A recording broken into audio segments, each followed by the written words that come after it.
All right, everyone. Well, you might see something that looks a little bit like an alien abduction, but it's not, we swear. There are no aliens here today. Not yet, anyway. The space fish invited them, but haven't arrived yet. So we have something very, very special to show you, and Cynthia's going to walk us through it. It's going to be really, really cool.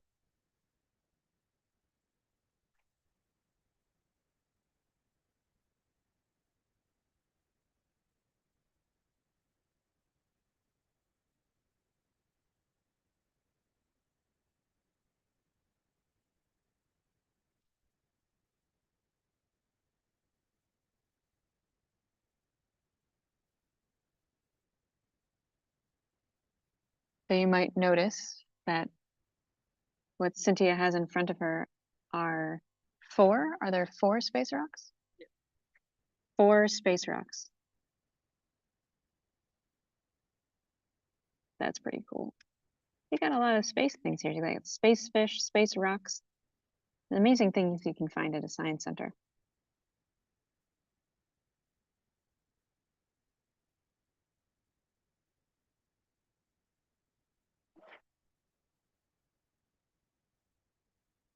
We're just trying to get the view perfect for you guys so that you can really appreciate what it is you're looking at and see it clearly.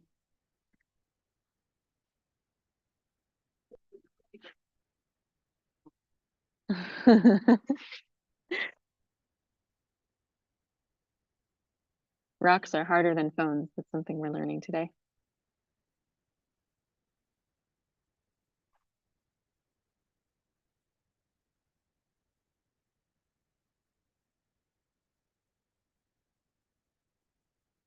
For those of you just joining us, just tuning in, let me turn on my camera.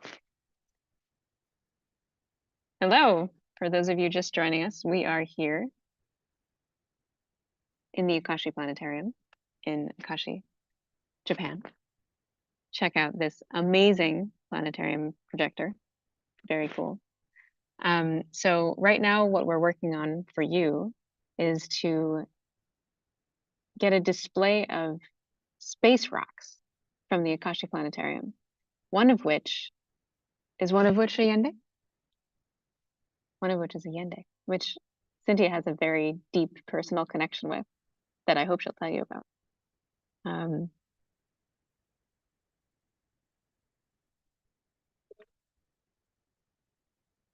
I cannot hear you through Zoom. That might be why. Okay, can you hear me now? Hello, everyone. We are still here because we like staying up late in planetariums at night, in the morning. I went outside a little bit and I realized it's Sunday now for us. So we will continue. I want to share something with you that you know how earlier Shannon showed us her meteorite collection on the Abrams Planetarium. Well, here in Akashi Planetarium, we also have many incredible things that you can learn from. So here, Inoue-san has the most amazing collection, and he is gonna let me show you some of it. I'm hoping, yes, you can see it. What I am holding here is iron meteorite. And as Shannon was saying, this kind of meteorite is a combination of iron and nickel. Because of the lightning, you cannot fully see it, but something that only iron meteorites have, and nothing else so far that we've come up either on space or on Earth, are the Wittgenstein lines, which are these lines that you can see here on the drawing. This meteorite has them. And if you can see, we will have to polish a little bit more this one so that you can see them. But the Wittgenstein lines are something like maybe our own fingerprints that is very specific. The patterns doesn't never repeat. It's unique for each meteorite, and it's a unique pattern that comes of this kind of space rocks. So something that you can that is very important from iron meteorites is that if you find one in the wild, it might look like a regular metal piece, but something that you can use to differentiate when you find something like this is that iron meteorite is way heavier. So if you find a metal rock that for some reason feels that is heavier than what it's supposed to be, it's a possibility that might be from outer space. So there are many ways that you can, by any chance, do you have a magnet? Magnet, yes. Can I have? Yes, whiteboard. So one of the ways that we can use to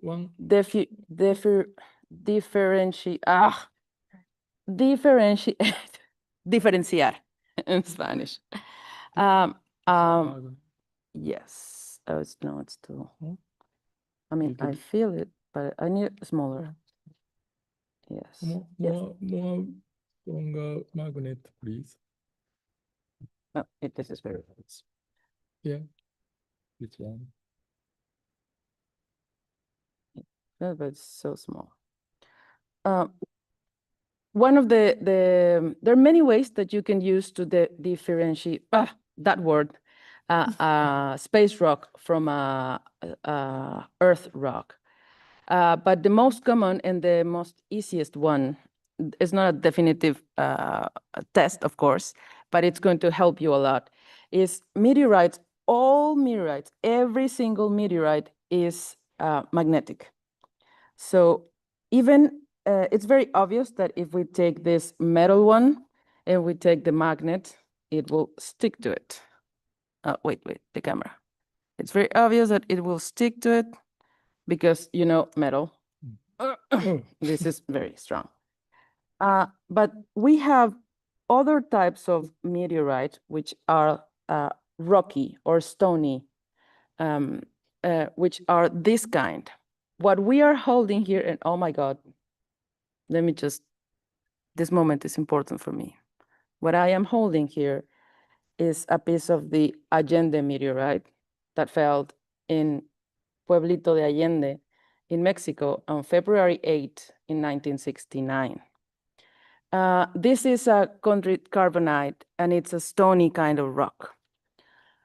I will tell you later why this rock is so important. But if you see it just like this, you will think, oh, this looks like a regular rock.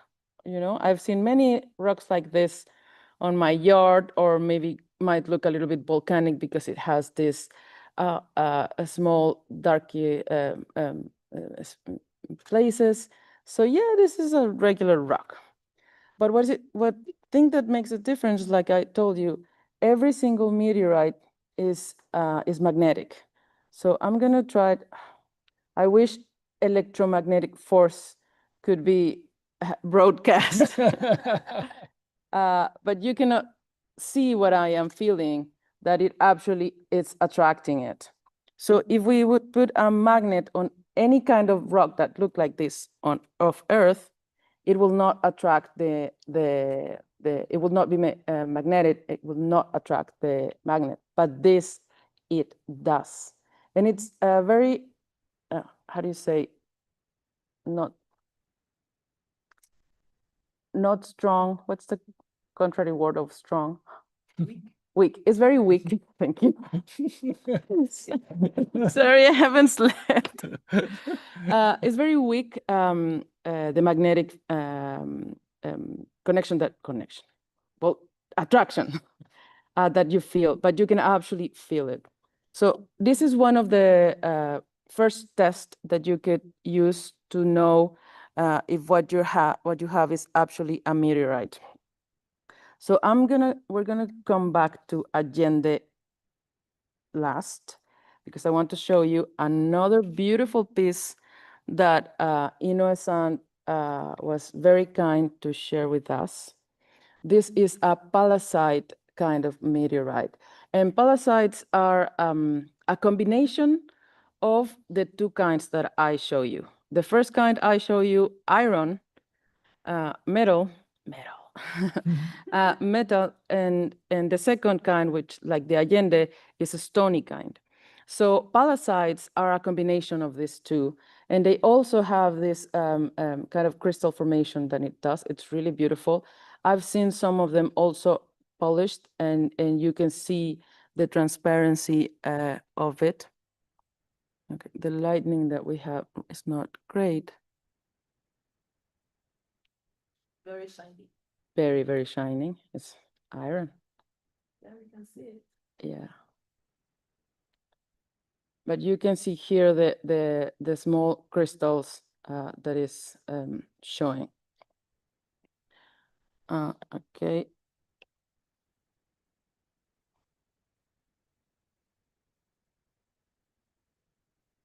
And the last one is also a stony one.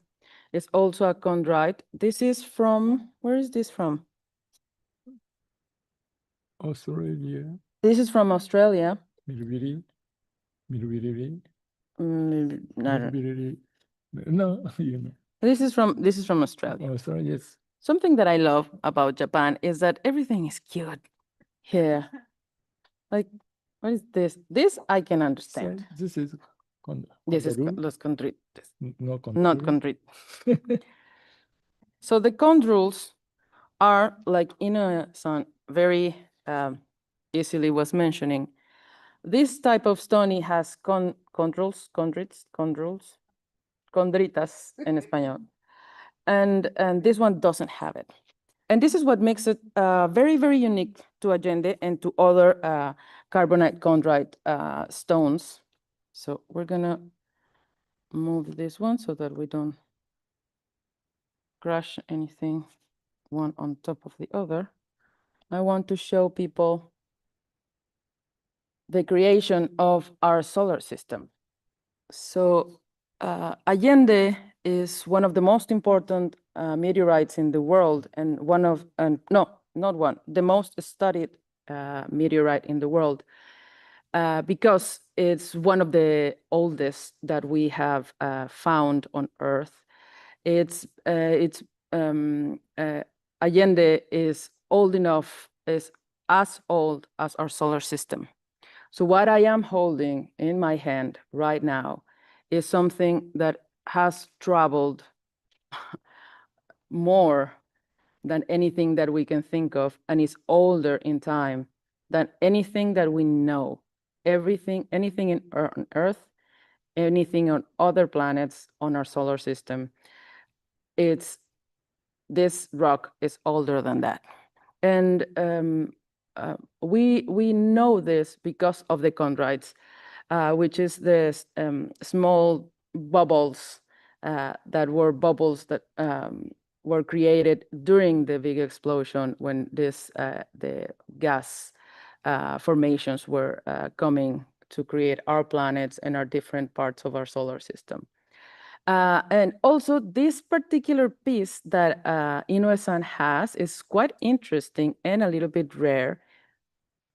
Oh yeah, it's a little bit rare because, let me see, 'cause I'm moving and I'm not sure if I put it, yes.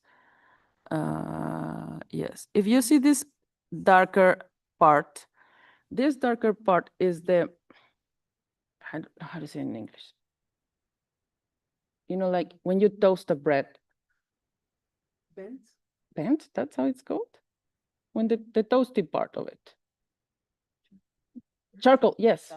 Well, yeah, I don't know if that's the correct for scientific term, but it is exactly that. It is charcoal. This dark part that we see is, in Spanish, we call it costra de fusión, the fusion Fusion crust.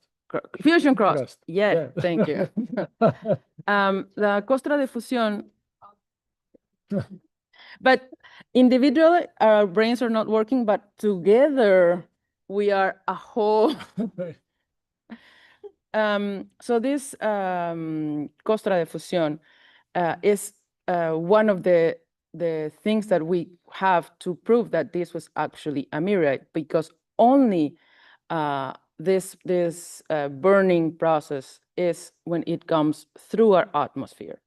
So this what causes these burns and this color and this kind of modification of the molecules of everything that around this rock is how strong our atmosphere.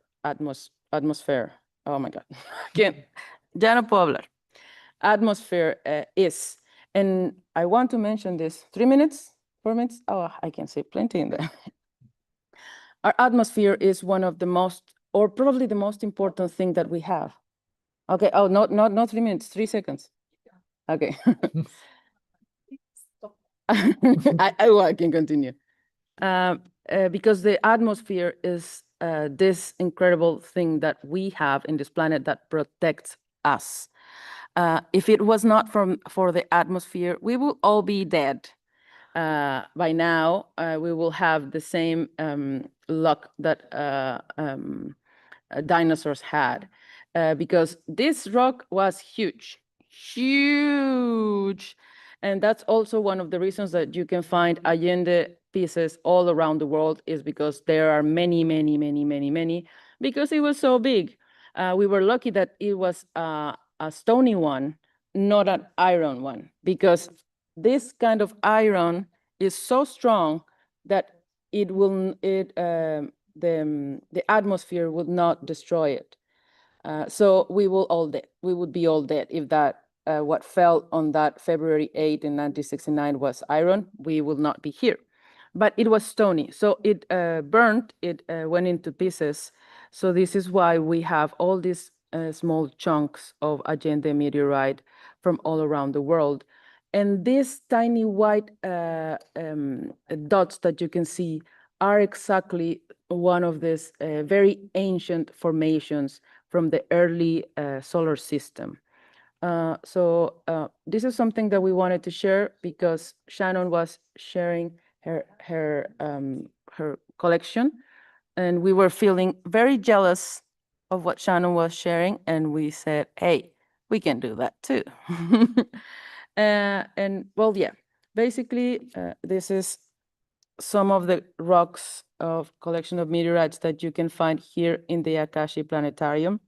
I highly recommend that you visit this planetarium or any planetarium or science museum near your house, your town, your region, because finding these sort of things, I can assure you, is just a life-changing.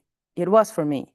I have to say, and remembering Dominic's talk earlier when he talked about mental health and the importance of astronomy and science can help us participate in the world and continue to do things. I can easily say that for me, it was knowing Allende and having Allende in my hands and realizing that I had this rock that is oldest than anything I could think of. My mind could not understand, and it was just beyond that. And this is one of the reasons that I decided to fully commit to science communication, because I thought that this kind of knowledge was so important that people should know about it. And talking about Allende, that this was a meteorite that's so important that people in Mexico should know, because it's part of our heritage now. It's actually protected by our laws. So thank you, meteorites. Thank you, beautiful rocks. I love you, rocks. And thank you, Ino-san, for sharing this with us. And this incredible material was, by the way, something important to say, all this material and the collection is held by the museum and the team of the museum and the museum curators who are doing an amazing work in this museum. So thank you all, because look at this. This is definitely a team's work of design, of research, and educational understanding. So thank you for everyone who works in this beautiful museum, and thank you for having us here at very terrible hours and putting up with us. We apologize, but we appreciate. Arigatou gozaimasu. So I think I should stop now, because then I'm gonna want to keep showing rocks, and and you don't want that. Thank you, and oh my God, my face! Please don't. I'm gonna turn my camera off. No. Thank you. Oh, say hi to Innocent. Mm. Oh, wait. Mm. Yes.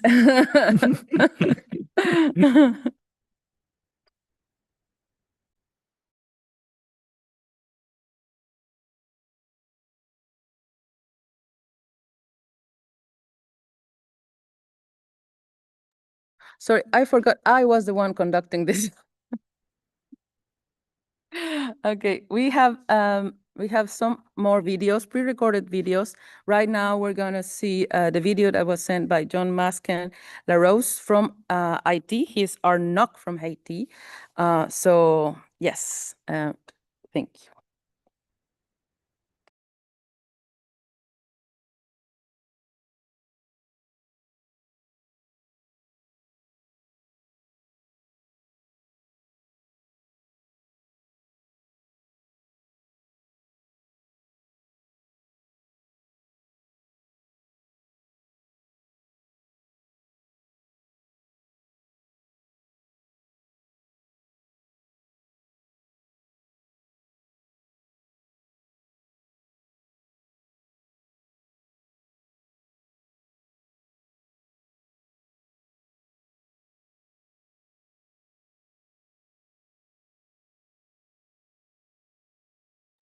Sorry, we're gonna play it again.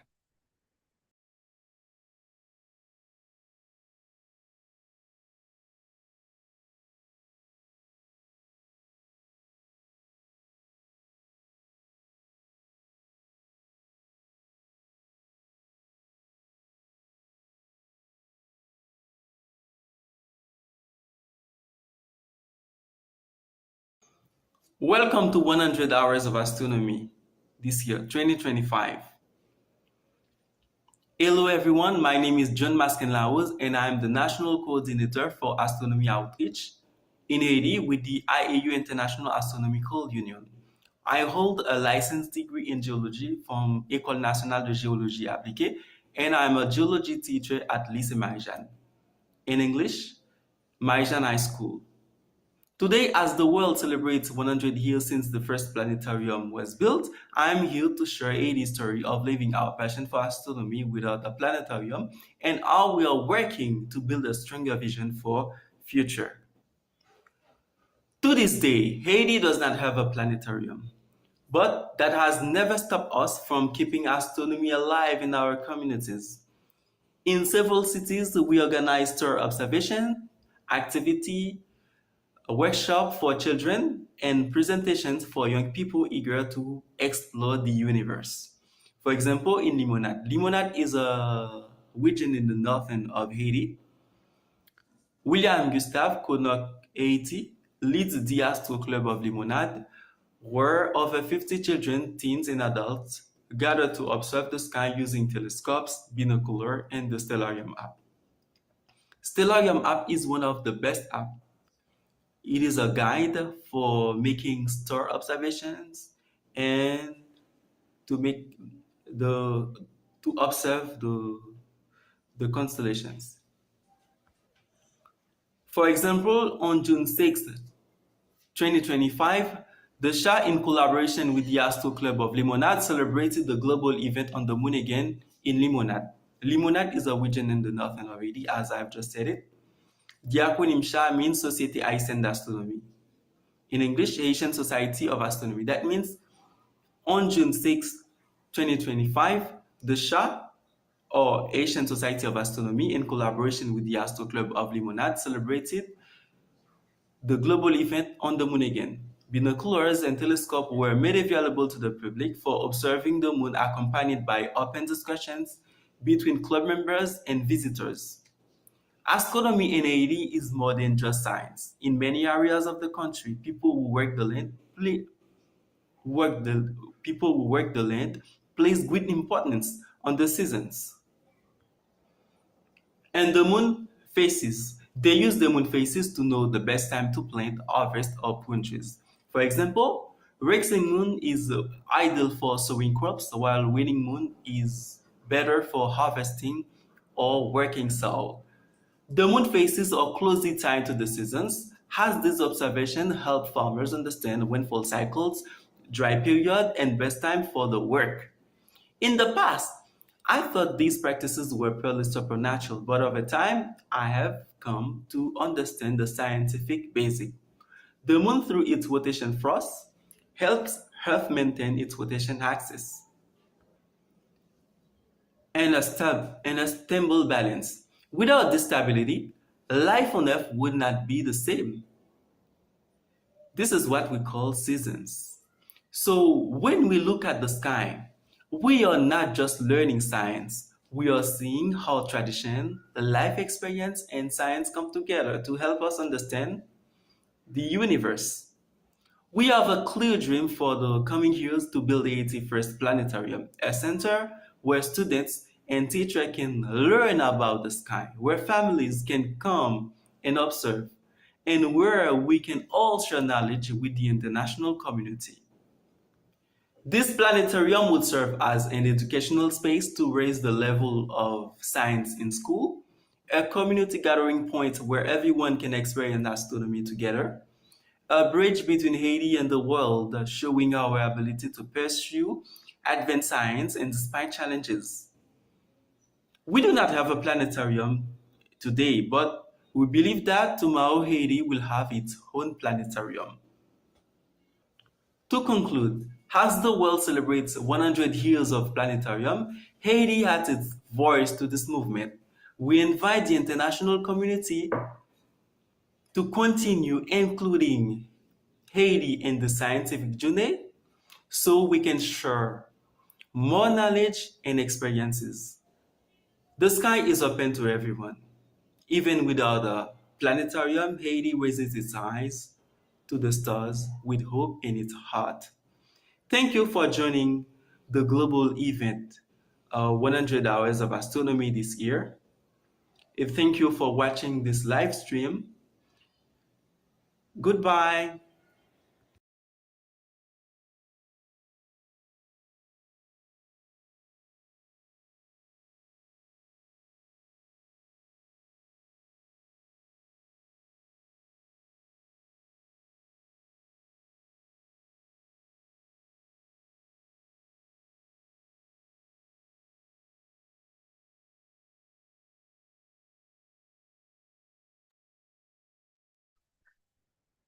Okay.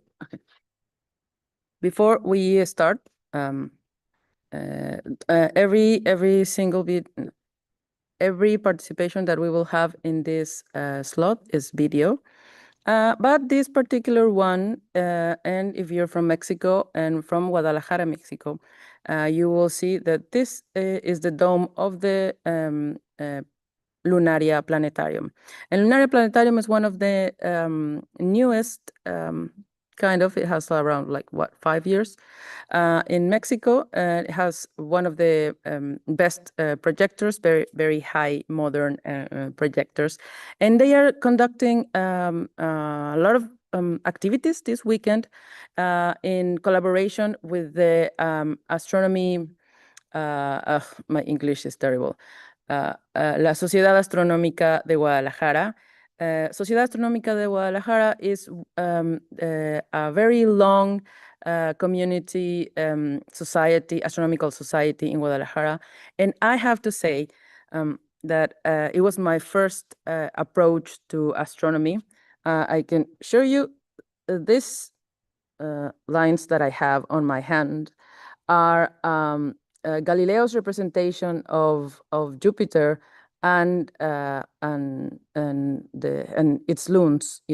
Loons. This is not even a word and not a language, and it's moons, lunas. And this is the first tattoo I got.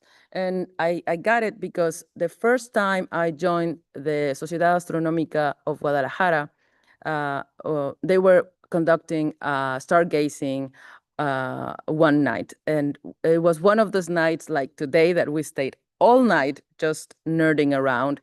And we were a whole night observing the different things. I believe it was a moon eclipse or something. But it was the first time I saw on a big telescope Jupiter. And it was the first time I saw with my own eyes the satellites, the moons of Jupiter and the Saturn rings. I have never saw it before, like in a telescope with my own eyes, and knowing that it's there, it just blew my mind, but made me realize how important it was for me, the sky and the cosmos and everything that was happening. And it was definitely a breaking point in my life and trying to pursue science more seriously after that. So thank you, Sociedad Astronómica de Guadalajara. You are doing an incredible work. Muchas gracias, porque gracias al trabajo que ustedes hacen desinteresadamente, la sociedad en Guadalajara y en México crece a nivel científico y académico. Así que vamos a mostrar el video del Planetario Lunaria. I'm going to show you the video of Planetario Lunaria. En el renovado planetario y centro interactivo podrás descubrir el origen del universo, las estrellas y las galaxias, conocer más de las estaciones del año y de las fases de la luna, sumergirte en la emoción de la carrera espacial, viajar al futuro para dar un vistazo a lo que viene en la exploración lunar y vivir una proyección inmersiva espectacular. Muy bueno, la verdad, es un lugar muy interesante, es un muy buen lugar para salir en familia, con la pareja, con los amigos. Yo creo que lo que más me gustó fue la realidad virtual. Está muy padre, las cosas interactivas, está muy padre el lugar. Mi parte la que más me gustó fue cuando iba despegando la nave y que sentí que como si estuviera dentro de la nave como tal y que salía de la Tierra. Buenas tardes. Pues la visita aquí en el planetario la verdad sí me gustó mucho porque explican todo de una manera como tipo, bueno, como yo lo había visto en National Geographic o en Discovery. La experiencia que más me gustó fue cuando entramos a donde está pues esa tipo, bueno, esa esfera grandota y pues se ve muy bien las tomas que hicieron, pues los videos que hicieron, se ve muy real. Quiero pensar yo pues que son desde hace muchos años pues, fotografías, incluso pues fotografías como actuales. Y pues sí lo recomiendo, la verdad. Lo que más me gustó del planetario es saber todas las ilusiones, también la máquina de toques que es maravillosa y también el celular donde puedes ver hologramas gracias a un aparato que tiene y las fotos de los celulares. Hola, ¿qué tal? ¿Cómo están? Buenos días. A mí me gustó y me encantó venir lo que es al planetario. Primero porque te diviertes, aprendes y lo principal que le estás enseñando a tus hijos a divertirse, pero a la vez también estudiando. Entonces invito a los papás que traigan a sus hijos para que se preparen en su futuro. Gracias. Nuestra experiencia aquí en el planetario fue muy bonita porque independientemente de que conocimos todo, nos gustó la manera en que nos explicaron y vivimos la experiencia. Si era para tener una especial, y ahí hay Saturno. Hola, me encantó venir a Lunaria, la verdad es que fue una experiencia increíble, no hay una estación que no pueda decir que me encantó, la verdad es que todas las interacciones que tuvimos con todo el personal, las explicaciones tan sencillas, tan claras, la verdad se aprendió de una manera muy divertida, que disfrutamos en familia, yo vine con mis hijos, con amigos, con niños, la verdad es que está súper recomendable, no se van a arrepentir. Gracias. A mí lo que más me gustó fue el simulador de cómo te cuentan cómo va a ser Guadalajara el futuro. Me gustó el simulador de ser ahí como un astronauta. También me gustó las zonas donde te enseñaban todo lo de los planetas, como por ejemplo este. Me encantó el planetario, principalmente me encantó el domo. Siento que es una de las partes más divertidas e interesantes del planetario Lunaria. Entonces creo que es una oportunidad increíble visitarlo para aprender un poco más sobre nuestro planeta y nuestro universo. Nuestra experiencia en el planetario fue muy grandiosa porque más que nada es un espacio muy agradable y familiar, así como el área muy recreativa como es el domo. A mí me pareció muy genial el que nos tengan ahí como si fuéramos nosotros los astronautas. Pues a mí también me pareció muy interesante la parte del área que es como si fuera un cine, pero el que sea así redondo hace que sea más interesante para los niños, tanto como para los grandes. Mi experiencia favorita fue la nave espacial. El espacio es uno de los lugares que más ha visitado un ser humano. Lo que más me gusta del planetario es el futuro virtual, ya que nos muestra cómo se vería Guadalajara, siendo pues una ciudad más innovadora.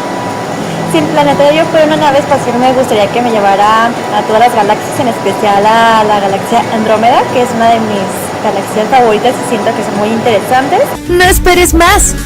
Sal de la rutina y conoce todo lo que hay más allá de nuestro planeta.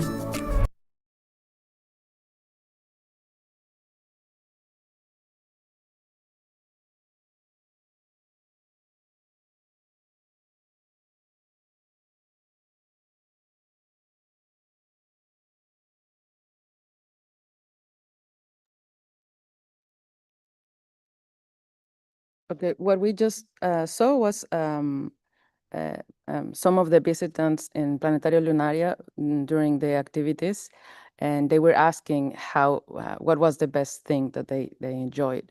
So many of them talked about the experience of the dome. Many others talked about the virtual projections that they have in this planetarium. So if you visit Mexico, you live in Mexico, and if you are in Guadalajara, visit Planetario Lunaria. It's one of the most beautiful planetariums that we have. We don't have many. We don't have as much planetariums as Japan, but I think no one does.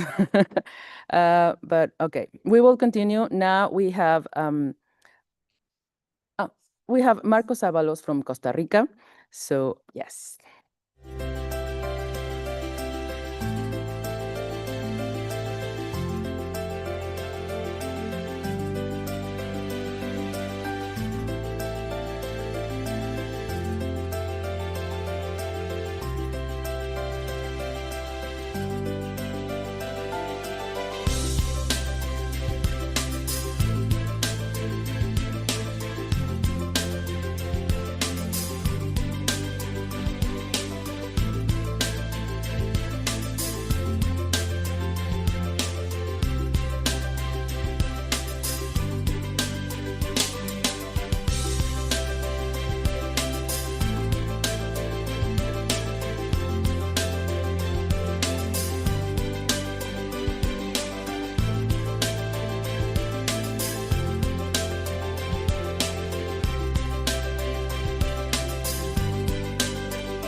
Our mobile planetarium program began in 1992, along with our video and graphic design company.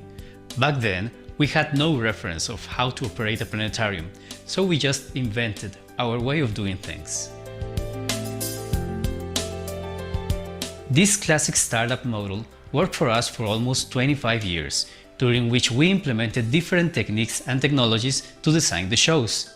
So for the support images, for example, we evolved from a mechanical slide projector to a small digital LED projector. Our audio started with a tape recorder and ended up in the same digital file within the projector. Hello, my name is Sabina, and I have been helping my parents with our planetarium all my life.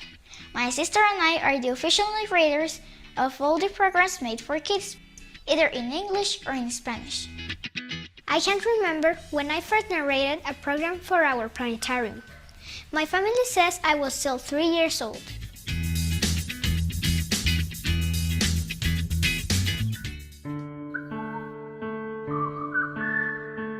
Hola a todos. Estamos en el Planetario Aventura. Aquí vamos a aprender mucho y a disfrutar montones. Para empezar, tenemos que hacer silencio y poner mucha atención. Ya vamos a empezar. I like to do narrations. So far, I've been in charge of kindergarten levels. But now, I'm doing primary school too. Estos ríos regresan el agua a los mares y así de nuevo el sol la puede volver a evaporar para seguirla limpiando.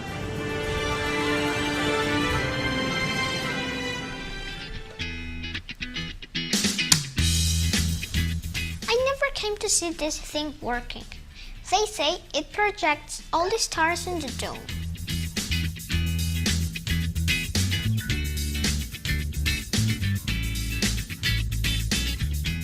But I wonder what they did with this other cylinder. It has like all the parts of a living cell.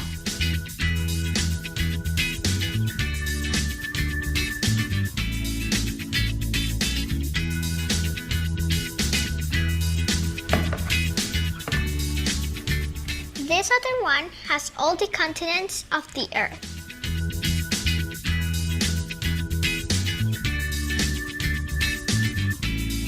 Some years ago, we migrated from our classic cylinder-based planetarium to a digital one, and we brought some of our best practices into the new one. I have to say that we were very inspired after visiting a big planetarium. As for myself, I went twice to Griffith Observatory in California. Then is when we decided to invest on a digital equipment that would allow us to create a diversity of programs. The full dome format gave us the freedom to produce any program we wanted. I have seen some of the techniques to produce the full dome videos. I love when we use the green screen and the 360 camera. When we as a family decide on producing a new program, it becomes an adventure. We travel to many places to film what we need. We use 360 cameras to get wonderful shots for the programs.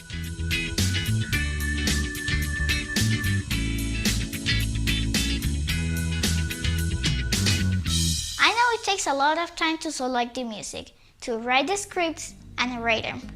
My dad stays up very late at night editing. He likes to do it, and I have come to think that he never sleeps. For education, we have worked with a business model that allows us to reach basically every student in our country. Based in our Central Valley, we can get to any border in about 5 to 7 hours at most, so we can get there, serve 300 to 500 people, and come back home, all during the same day. And this has allowed us to keep a very low price per person, usually ranging between $2 to $3 each. The amount can be covered by the families of the students themselves, by the institution, or even as a sponsorship from companies or the government. Since our family business is a video production company, we found it very natural to offer and extend our planetarium services to them once we went digital. Creating a corporate video in full dome format represented basically the same workflow for us, to which we just added the rental of the planetarium for the specific event. We thought that the dome itself would work as the stand for the company, and that the public, out of pure curiosity, will be eager to get in and see the presentation. And we can tell it really works so well. Another of our clients believed in us to use our planetarium to report their yearly results to the employees in Central America region during their annual meeting. A 7-minute show was enough to get the attention of about 800 store managers during the 3 days they gathered here in Costa Rica. A high technology center that belongs to our government allowed us to produce a virtual visit to their laboratories in our dome. We filmed everything with a 360 camera and produced a formal full dome program, which we presented to the public they invited. Our proposal here was to use this resource to be able to get people to know places where they will not be allowed to enter, mainly because of security reasons. We solved a similar situation with a cement plant in our country, where they wanted the nearby communities to know about their operations in a safe way. So the dome allows us to virtually take any place along with us, to show it to people interested in it. A natural reserve in our country, where active protection of leatherback turtles and other species is their interest, produced with us a full dome presentation, which constituted itself in a formal program which we have been able to show to hundreds of people. This has given us the idea that we can travel with our dome to other countries to promote tourism and other services, either for companies, institutions, or the government.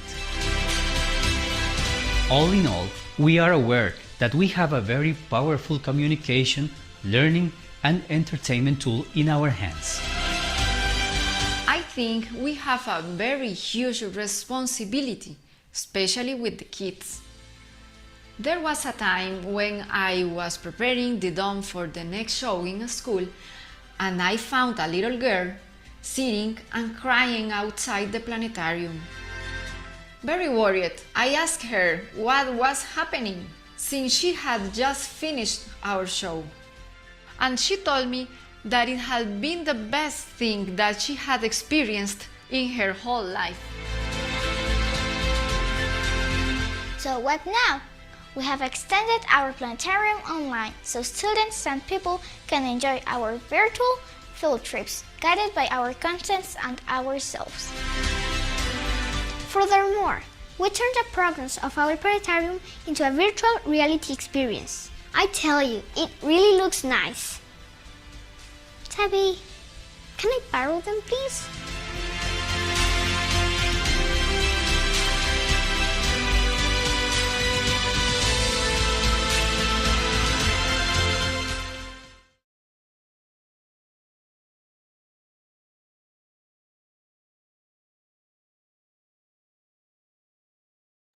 Okay, so we will continue with our video from our knock from Iraq. The capital city of Iraq, Baghdad, this is 100 hours of astronomy.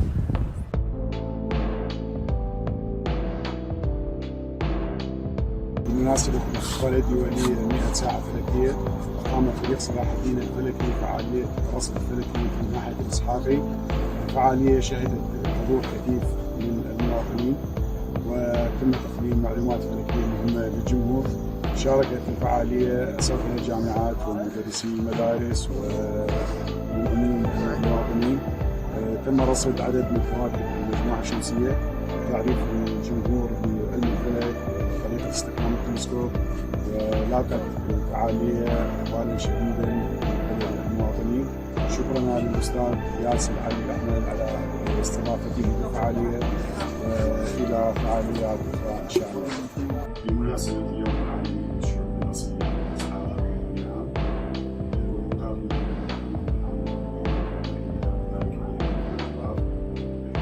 الشعوب الأصلية والمحافظة على الثقافة والذكاء. دعا اتحاد الفلك الدولي من خلال مؤسساته في دول العالم لتسليط الضوء على دور الشعوب الأصيلة في مجال علم الفلك، حيث لعبت الشعوب الأصيلة دورا هاما في تطور علم الفلك ووضع بناته الأولى. كان للعلماء العرب دور واسع كبير جدا في تطوير علم الفلك لاختبار العلم بأبعاد دينية، منها تحديد اتجاه القبلة وتحديد بدايات ونهايات الأشهر القمرية. من أبرز إنجازات العلماء العرب كان بناء المراصد الفلكية، فتم بناء مرصد بغداد في بغداد ومرصد مراغة في أذربيجان. حيث ارتبطت تلك الشعوب أو ربطت عفوا تلك الشعوب علم الفلك بالحياة اليومية، فوضعت التقاويم الرسم والملاحة تحليل آمنة اعتمادا على النجوم واتجاهاتها ومعرفة بنيات المواسم، إضافة إلى أمور العباثة طبعا تخص تحديد مواعيد المسارات القمرية. استطاع العلماء العرب تحويل علم الفلك من نظريات يونانية قائمة على الفلسفة إلى علم قائم على القياس والرصد والتجريب. From ancient observations to planetariums, astronomy tools have always evolved, and today, apps like Stellarium places the sky in our hands, showing us exactly where the moon is. Let's say you never tried a map like this, which is okay. We will now point our phone to the sky and see what the moon is up to tonight. As we point our phone towards the sky, we see that the moon lies in the constellation of Scorpio. Stellarium accurately shows both the phase of the moon and its position in the sky. Beyond the moon, Stellarium also allows us to explore many other celestial objects, giving us a wider view of the universe. خالة هسه انتي رصدتي بالتلسكوب وشفتي القمر، شنو رأيك وشنو شعورك؟ والله رأيي شفت القمر هاي أول مرة بحياتي، يعني أشوف هيك شيء منظر حلو طبيعي وأنتم وجوهكم الطيبة، الله وأنا فرحت بهذا اللقاء وياكم. الله يخليك خالة، تسلمين. شفتيه واضح بالتلسكوب؟ الفوهات مالته واضحة؟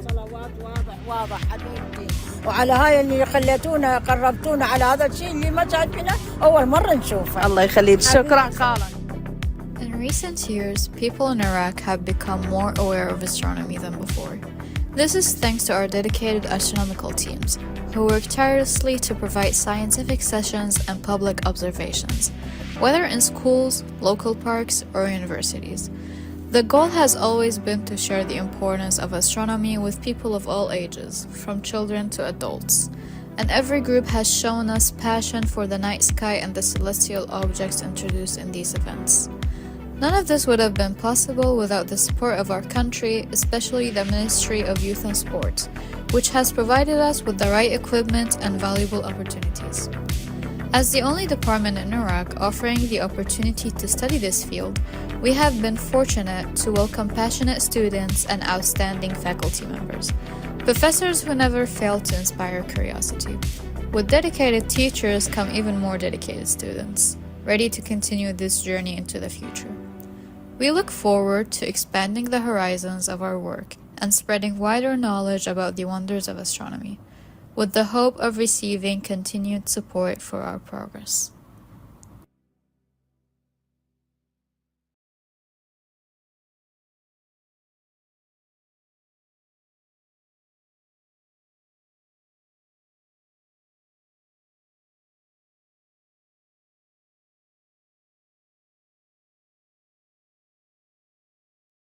Hello, everyone. So this is the end of this hour sessions. So while we transition into the next hour, we'll show a very interesting video from Akashi Planetarium. So please hold on and enjoy this video with us. Thank you to all the NOCs who were able to send in their videos for this session. We are so grateful that you spent time to make this video of the work you're doing, and we really do appreciate the work you're doing. You're making so much impact in your communities, and know that the OAO really appreciates what you're doing and is here to support in any way that we can to make your activities possible. So still, we have our feedback form on the chats. Please help us to give us some feedback for the whole event. If you are joining us for this last session of the 24-hour live. We are in the last stretch, 4 hours. We love your feedback. Tell us how we're doing. Tell us how you enjoy the events so we can plan better for the next one that we'll have. We might not go as crazy as 24 hours, but we just definitely make it more fun. And we'll take your feedback into consideration. So please help us to know how we are doing.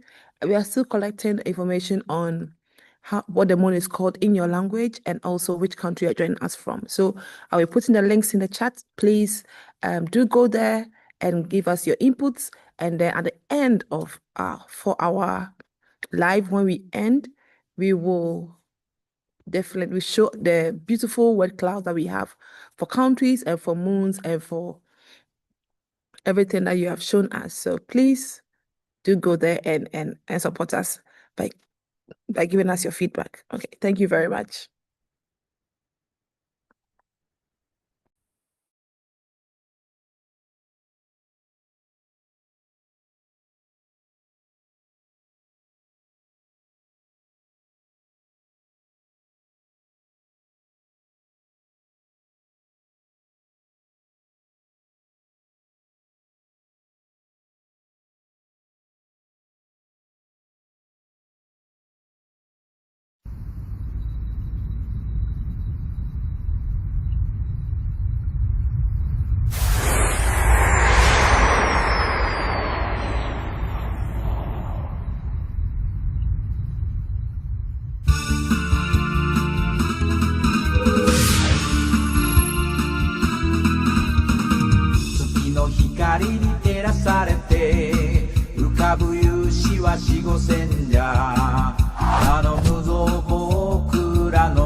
くっそー、死後戦じゃめ覚えておれー。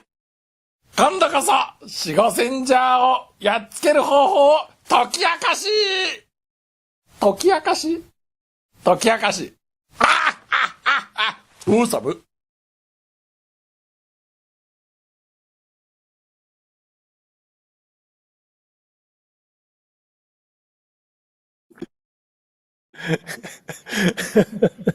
はい、皆さんおはようございます。Good morning, everyone.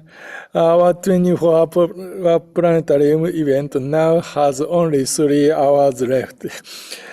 Here in Japan, morning has arrived and people are starting their day.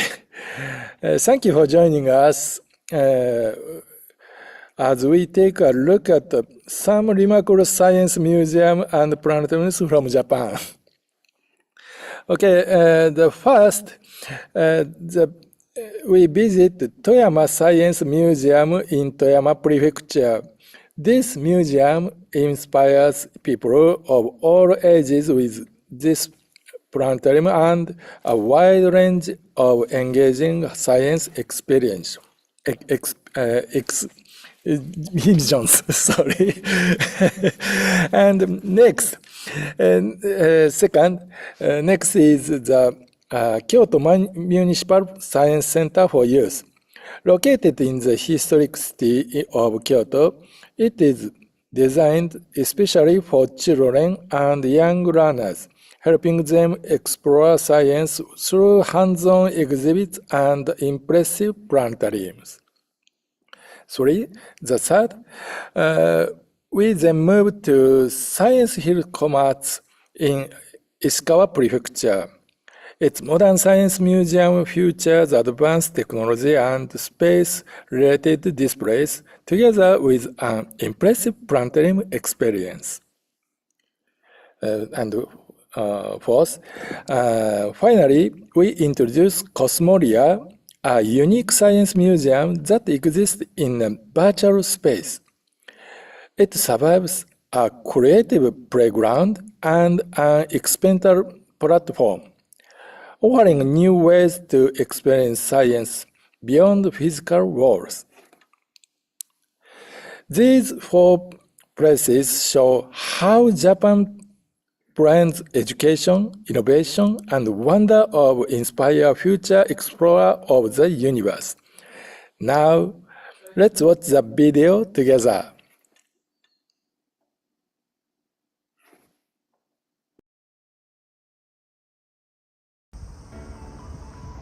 Hello everyone, this is Toyama Science Museum. 皆さんこんにちは。富山市科学博物館です。私たちの博物館は日本の北陸地方の富山県にあります。富山県は水深 1000m にもなる富山湾に面していて、さらに標高 3000m 級の山々が連なる立山連峰もそびえる起伏に富んだ地形と豊かな自然が特徴です。また富山県はニューヨークタイムズ紙で今年行くべき52カ所にも選ばれました。富山市科学博物館は1979年に富山市科学文化センターとして開館しました。そして2007年に富山市科学博物館としてリニューアルしました。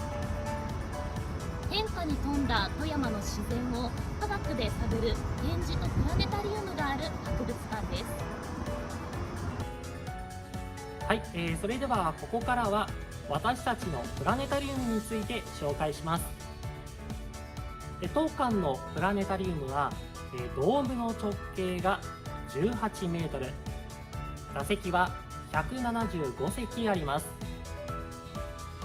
前方のステージには寝転びシートが4つあり、寝転んで星空を楽しむことができるんです。機械は高額のプラネタリウムがゲイロン3、そしてデジタルプラネタリウムはバーチャリウム2が入っています。2023年3月、プラネタリウムをリニューアルし導入いたしました。そして構成球の部分をご覧ください。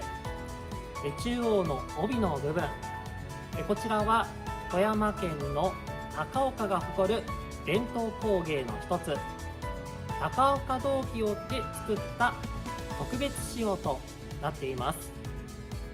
それではここからは私たちのプラネタリウムで特徴的な活動について紹介いたします。富山県からほど近い上岡地域では大型低温重力波望遠鏡神楽があります。その神楽の施設の内部を特別に全天集カメラで撮影させていただきました。そしてプラネタリウムで映像を見て、まるで神楽の中に潜入したかのような体験をしながら、神楽の研究者に講演をしていただきました。当館はいろんな分野を専門とした学芸員が在籍しています。そのため天文学に限らないイベントも行っているんです。さあ、ドームいっぱいに見えてきたのは星ではなくクラゲ。こちらはクラゲタリウム。さまざまなクラゲの水中ドーム映像に癒されながら、クラゲについて少し詳しくなれる人気のプログラムです。こちらのクラゲの映像、山形県にある水族館でクラゲの展示で有名となった鴨水族館の職員の皆様の協力で映像を撮影させていただきました。他に小さな生き物、放散虫をプラネタリウムに移したり、昆虫や鳥をテーマにしたプラネタリウムイベントも行っています。私たちはこのプラネタリウムというもの、そしてこのドーム空間というのは天文学に限らないで、市民に対してさまざまな分野の自然科学をお伝えする、それを普及するための素晴らしいツールでもあると考えております。これからもその天文学に限らないで、いろんな分野のことについてこのプラネタリウム空間を活用し、活動を続けていきたいと考えています。ぜひ皆さん、富山市科学博物館へお越しください。お待ちしております。ありがとうございました。Thank you.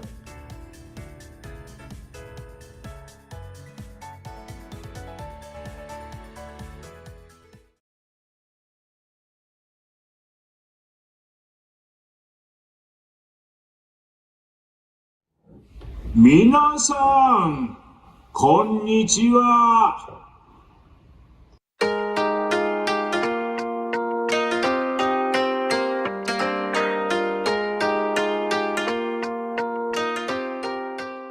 私はプラネタリウムのマスコットキャラクター、プララちゃんです。僕は展示場のマスコットキャラクター、ティララちゃんです。こうして世界中のプラネタリウムの関係者が集まる素晴らしいイベントに参加できることを心より嬉しく思っています。10分ほどお時間をいただき、京都市と当館の紹介をさせていただきます。どうぞお付き合いください。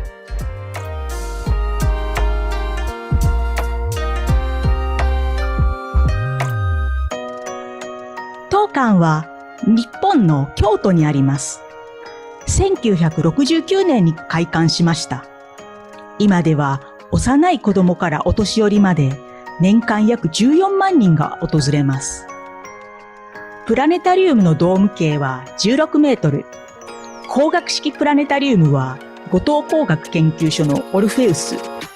デジタルプラネタリウムにアストロアーツのステラドームプロ、RSA コスモス社のスカイエクスプローラーを備え、星空のリアルさを追求し投影しています。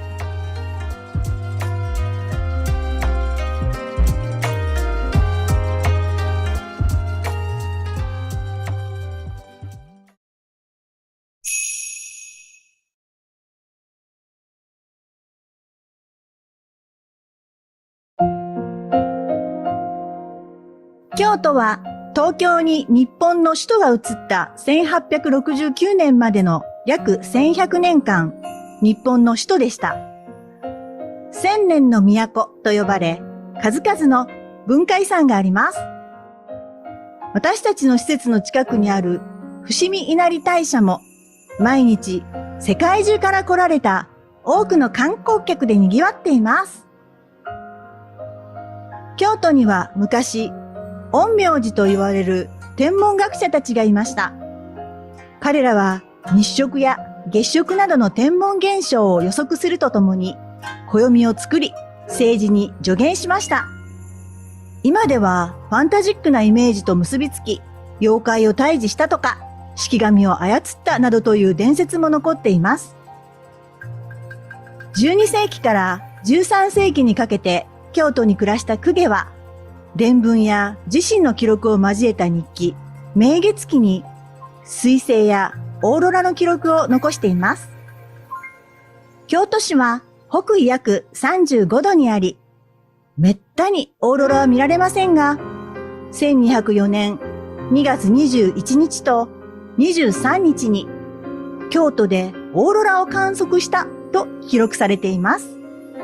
太陽活動の極大期だったのでしょう。他にも明月期には1006年狼座方向の超新星爆発や1054年牡牛座の蟹星雲を生んだ超新星爆発、1181年カシオペア座方向の超新星爆発が記録されています。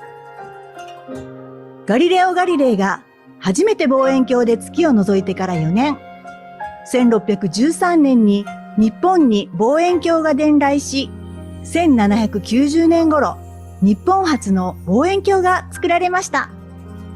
そして、1793年、私たちの博物館がある伏見で、日本初の天体観望会が開かれました。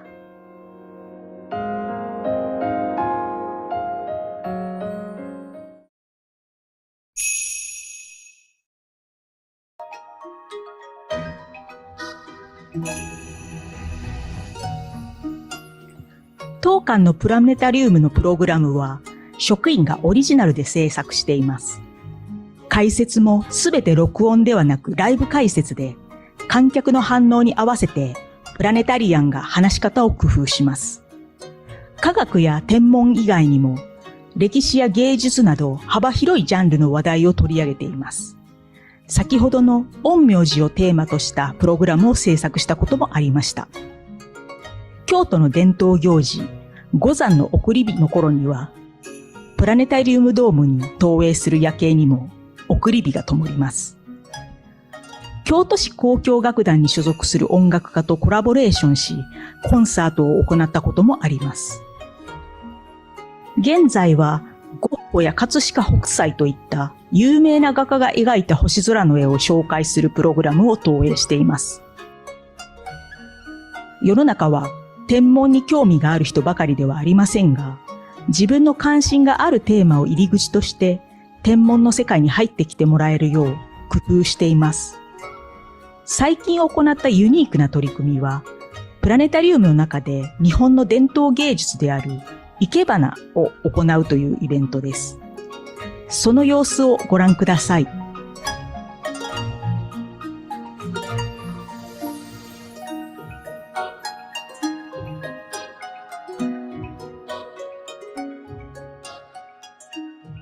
8月29日、未生流笹岡の家元、笹岡隆穂さんをお招きし、プラネタリウムの中で2つの作品を生けていただきました。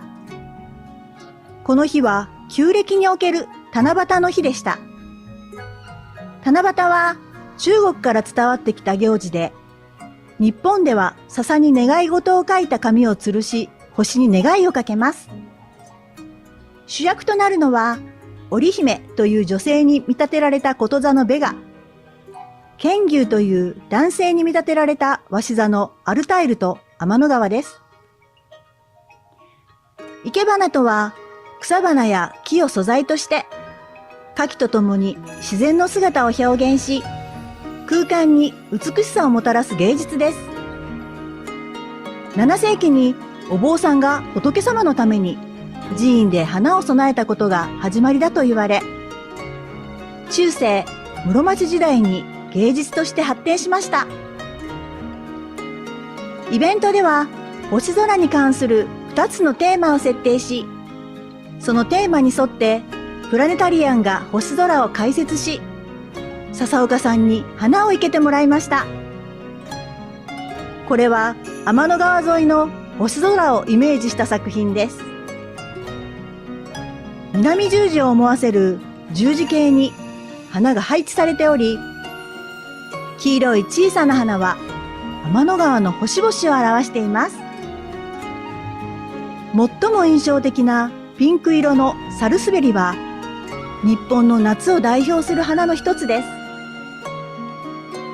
赤く咲く花は、サソリ座のアンタレスを思わせます。一見、生け花とプラネタリウムは異なるジャンルのものに見えますが、コラボレーションすることで、その共通点や新しい魅力に気づくことができました。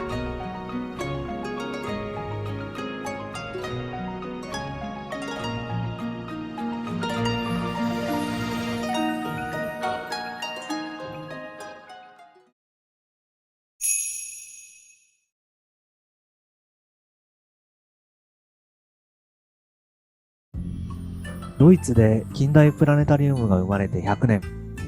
科学技術の発展とともに、プラネタリウムの表現力は大幅に向上しました。その一方で、街には明かりが増え、美しい星空が見られる場所も、人々がゆっくり自然の景色を眺める機会も減っています。バーチャルでいろいろなことを再現できる時代だからこそ、目の前にあるものや人、リアリティやライブ感を大切にしていきたいです。そして星空とまだ見ぬ何かがコラボすることにより、さらに新しい魅力が生まれるのではないかという可能性にワクワクしています。1000年の都でプラネタリウム1000周年を目指して。皆さん、日本に来たらぜひ京都市青少年科学センターに遊びに来てくださいね。See you again!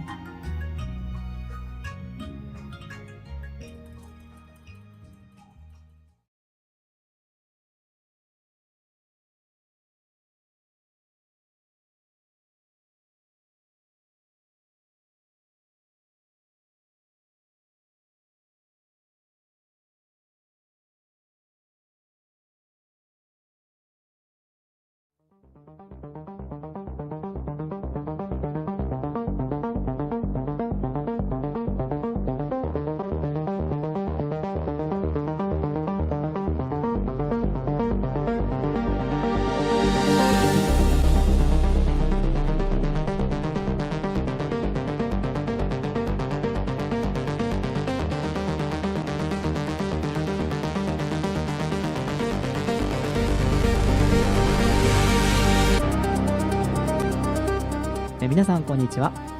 こちらは石川県小松市にあるサイエンスヒルズ小松人とものづくり科学館です。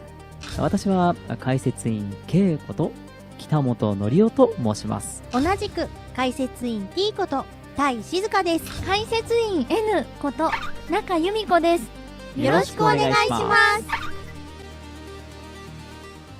す。ではこれから当館で行っている掛け合い式プラネタリウム、ここでは簡単に茶番と呼ばせていただきますが、この企画についてご報告します。何ですか T さん。そもそも茶番ってどういう意味でしたっけ？はい、ネットの国語辞典にはこう書いてあります。そこの見えすぎた下手な芝居、馬鹿げた振る舞い。まあそんな感じです。ひどい意味ですね。いいんです。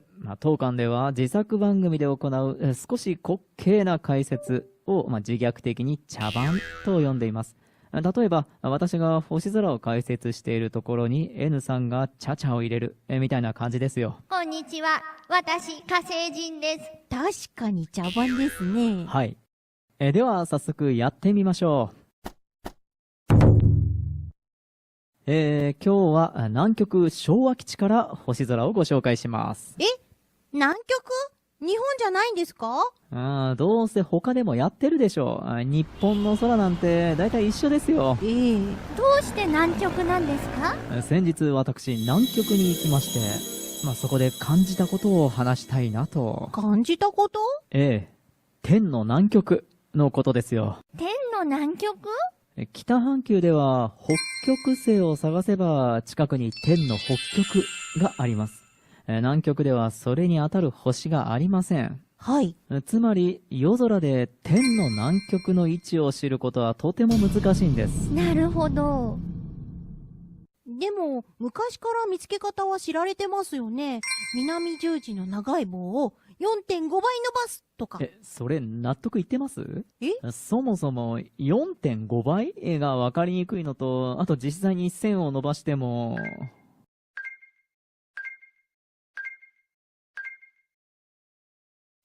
ほら、天の南極から外れてます。ほんとだ。こんなのもありますよ。大小マゼラン雲を一辺とした正三角形の頂点に当たるところとか。それ納得いってます？そもそも大小マゼラン雲のどこを点にしたらいいんですか？それは、真ん中じゃないですか？じゃあ結んでみましょう。で、これを。ほんとだ。他にもありますよ。アケルナルとカノープスを一辺とした正三角形を使う。やってみましょう。で、これを。意外といい線いってるんじゃないですか？いや、まだまだですよ。厳しいですね。そこで、私、解説員 K は天の南極の探し方を開発しました。名付けて、K's メソッドです。おー！では、ご紹介しましょう。まず、日にちを、私の誕生日、8月7日にセットしますね。なぜ？はい。これが、南極から見た星空です。おー！そして、この空の中にある明るい星、リギル・ケンタウルス、アクルックス、アケルナル。この3つの星を線でつなぎます。できた三角を解説員 K の尖った大三角とでも呼びましょう。これを使えば天の南極が見つかります。へえ。それにしても実に美しい尖り具合ですよね。皆さん、今日はこの解説員 K の尖った大三角だけでも覚えてくださいね。ちょっと待った。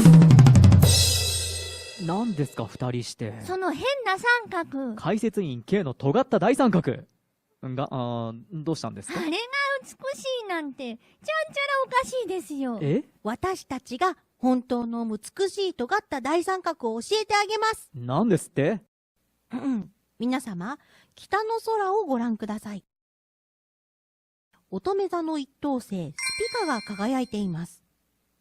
今度は視線を南に戻してください。リギルケンタウルスの隣にハダル、アクルックスの隣にミモザという星があります。はい。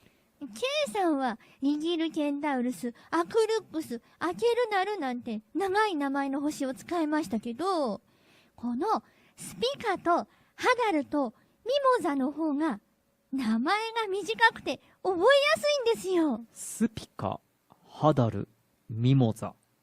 確かに。名付けて、解説員 P&N の短い名前の尖った大三角です。ダッサい名前ですね。お互い様です。だいたいこっちの方がより尖った大三角にふさわしいんですよ。なんでですか？スピカの意味は尖ったもの。スパイクシューズのスパイクと同じ語源です。つまり、スピカこそとんがった大三角の頂点になるべき星なんですよ。それに比べたら K さんの三角なんて偽の尖った大三角です。皆さんご注意くださいね。スピカの尖ったは認めましょう。ただし私の尖った大三角には重要な役割があるんですよ。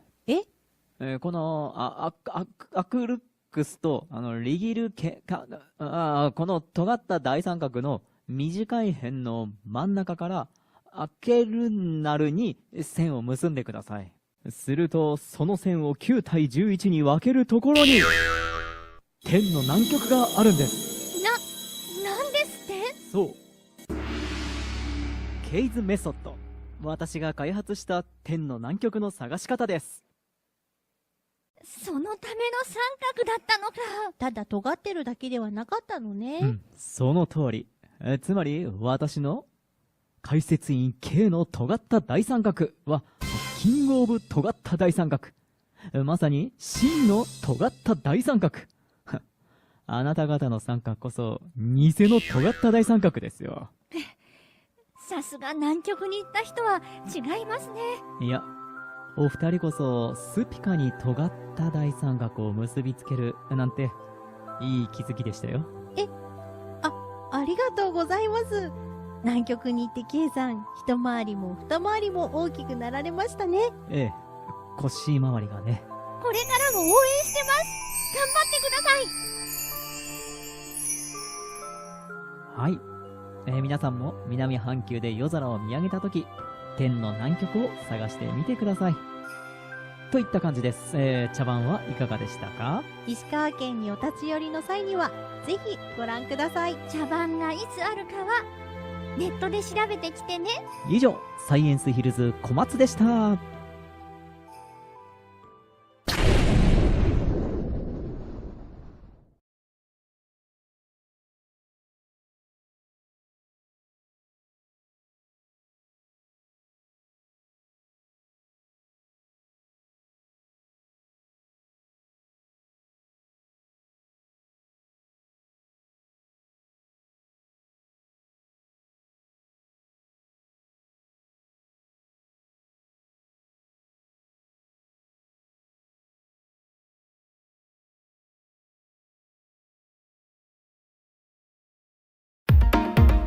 皆様こんにちは。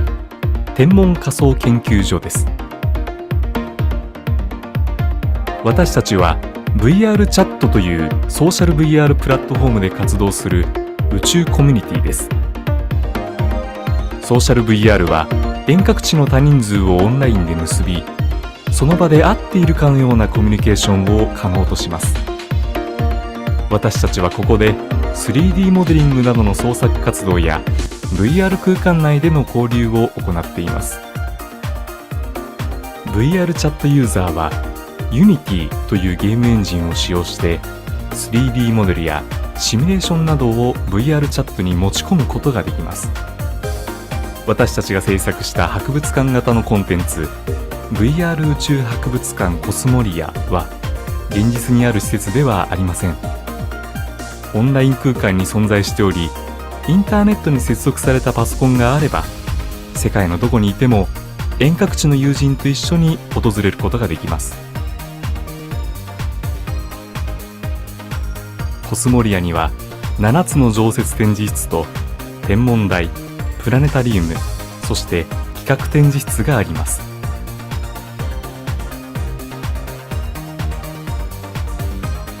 来館者はアバターとなってコスモリアを訪れることができます。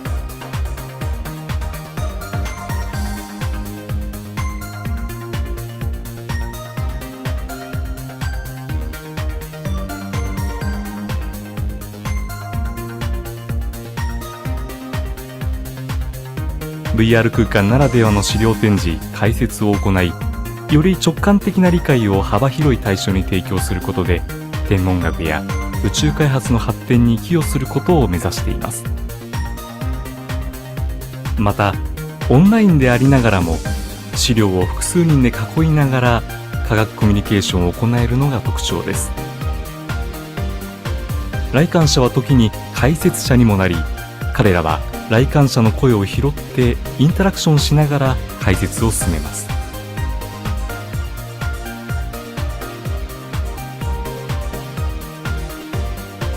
私たちはここから新しい科学コミュニケーションを提案しています。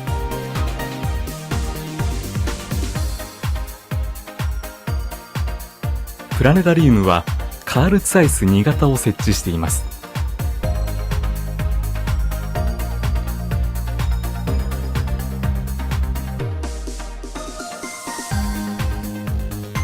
投影機の動きはドームの星空、惑星と同期しています。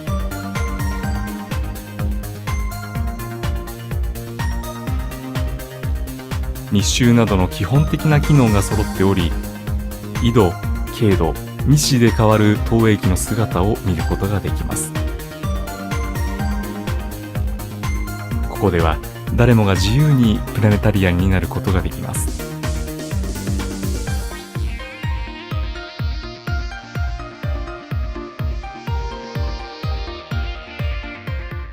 続いて現在開催中の企画展をご紹介いたします。本企画展ではプラネタリウムの仕組みを自ら動かして体験することができます。プラネタリウム誕生のコーナーでは、近代的プラネタリウムの誕生につながる惑星儀と天球儀の歴史を紀元前のアンティキテラ島の機械から1923年ツワイス1型まで紹介しています。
中央のツワイス2型の展示では、プラネタリウム投影機の基本的な動きを紹介しています。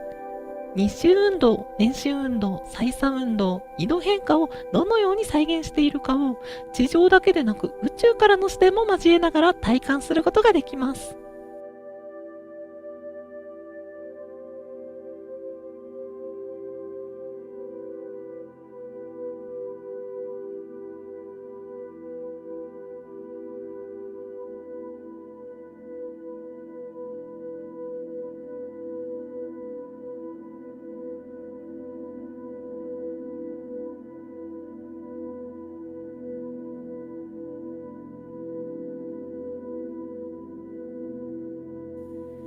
星空を映す仕組みのコーナーでは、光学式投影機が天体の動きを再現する機構を機能ごとに分けて展示しています。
また、プラネタリウム投影機だけでなく、設置方法やドームなどの設備についても知ることができます。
本企画展では VR 空間で学び、現実空間の最寄りのプラネタリウムに行き、また VR で見て学んでもらうことを目標に制作していますので、ぜひとも楽しんでいってくださいね。プラネタリウムの投影機には天体の動きを再現するための歴史と知恵が詰まっています。この展示では地球や惑星の動きと投影機の仕組みとの深い関係を VR ならではの方法で体験できるようにしました。お楽しみください。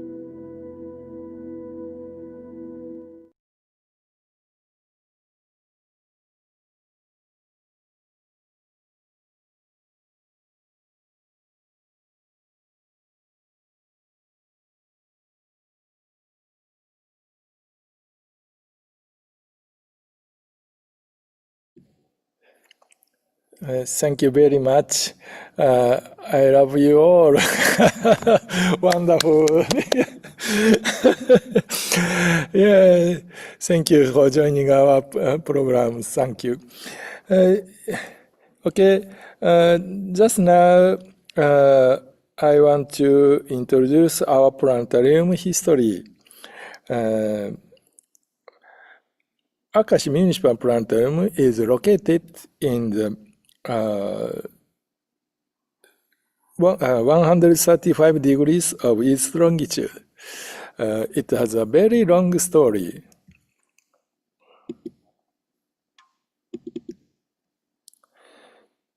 Yes, our planetarium is widely introduced in Japanese school textbooks like this.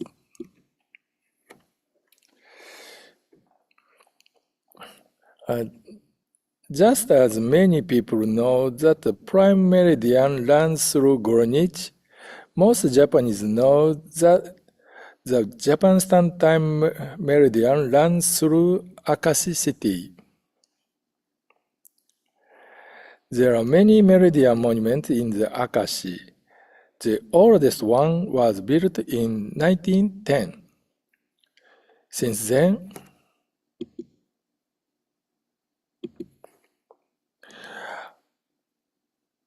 astronomical observations have continued, and the monument was constructed in its precious location.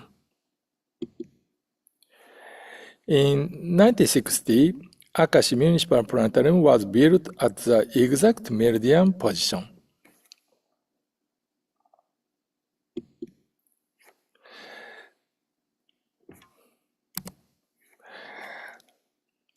And the construction of the planetarium has a very passionate history.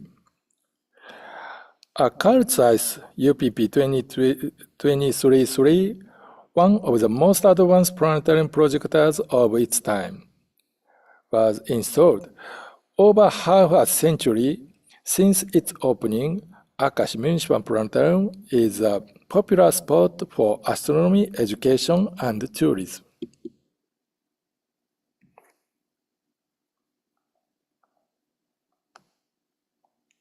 However, there are sad periods in its long history.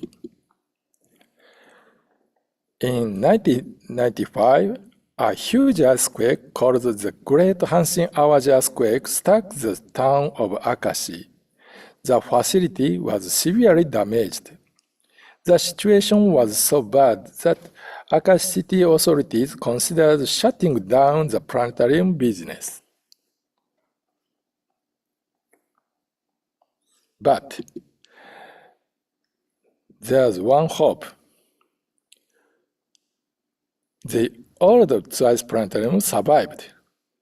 This is one of the reasons they decided to restore the facility and continue the planetarium business. And 3 years later, the planetarium reopened. It became a symbol of earthquake recovery. The planetarium is not only a place for astronomy education, but also a treasure of the community.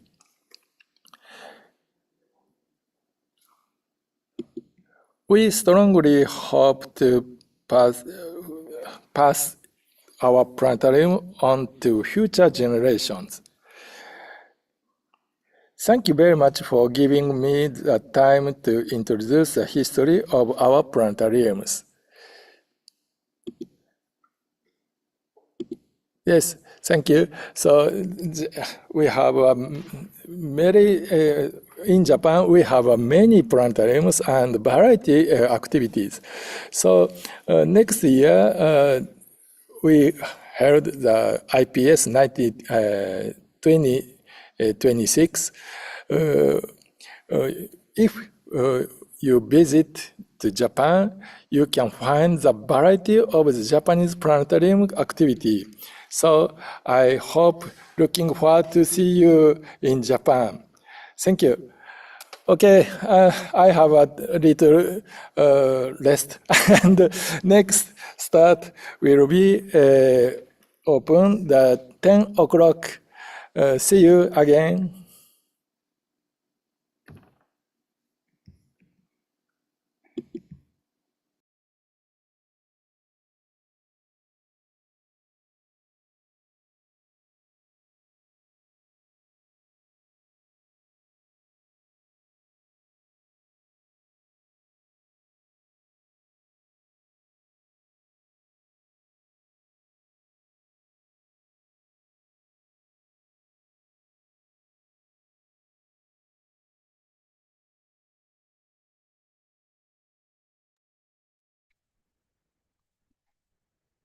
How is...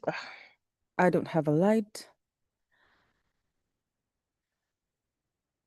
Welcome to our morning show.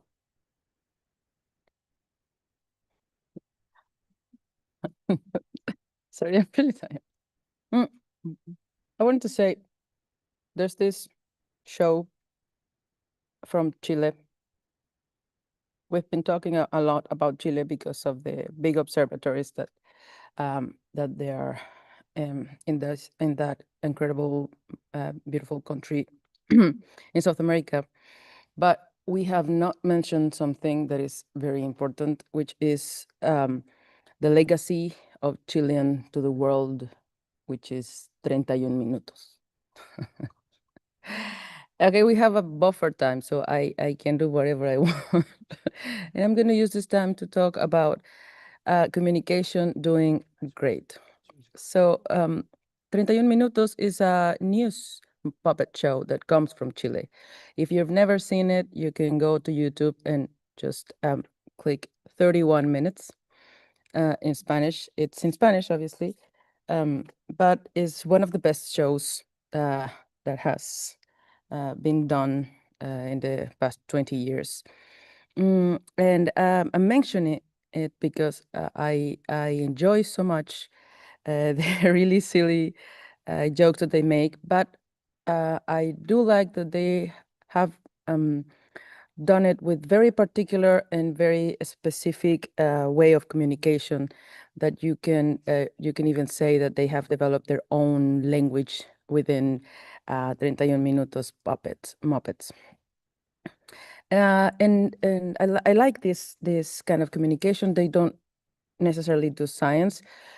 Sometimes they do, because there's one character which is Juan Pablo Bodoque, who's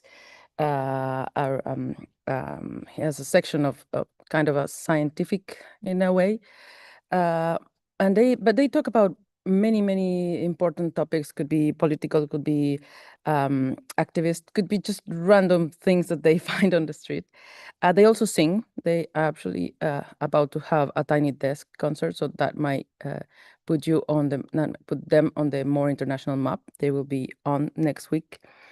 But I'm mentioning this because the whole point of us being here today is remembering what unites us as a community, as finding ways to engage with our audiences, our regions, our countries, our nations, our people, our families, and through astronomy. There's a phrase that I like to say a lot, is science can also create community. And I truly believe that, because I have seen it, I have felt it myself. And today, during this 24 hours broadcast, At this hour, my language is broken, either Spanish or English or whatever. But we have seen it, and I'm so grateful. And we are all of us here at the Office for Astronomy Outreach, and at NAOJ and Akashi Planetarium. We're all and IPS, of course. We're all thankful to be able to collaborate with all of you, that you have been keeping watching us, being so patient, but hearing and always saying what else I can help you with. And that is something that is very important when we do try to reach wider audiences, or we're trying to have a bigger impact other than just likes, other than just numbers. That when we want to develop something that can actually do some good, create benefit for our own societies, which I think science can, astronomy can, in different ways. We have here today many researchers, academics, science communicators, that they have shared with us these different ways of using astronomy, being helped by astronomy and science communication to reach through these audiences. So I mentioned the 31 Minutos show because this is exactly that. It is a way to unite conversations. It's a way to make us have fun, enjoy the time that we can spend together, but at the same time to learn, because something that I'm pretty sure many of us share in this life is that we're all a bunch of nerds who like to learn new things. And that's something that astronomy gives us all the time, and science in general. And it's rewarding. It feels amazing to learn something new and to be amazed by just the small details of the big things that can happen in just a small grain of rock. So um, we're we are supposed to. I'm supposed to show you some buffer video, but my brain's not working anymore. So I don't even know where my videos are. Do you? I mean, I know I have some somewhere, but right now I could talk about fish again. Thank you, Naomi, for saving. Gracias, Naomi. Yes. We love Cusco Planetarium. Thank you, Cusco Planetarium, for this.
Hello again.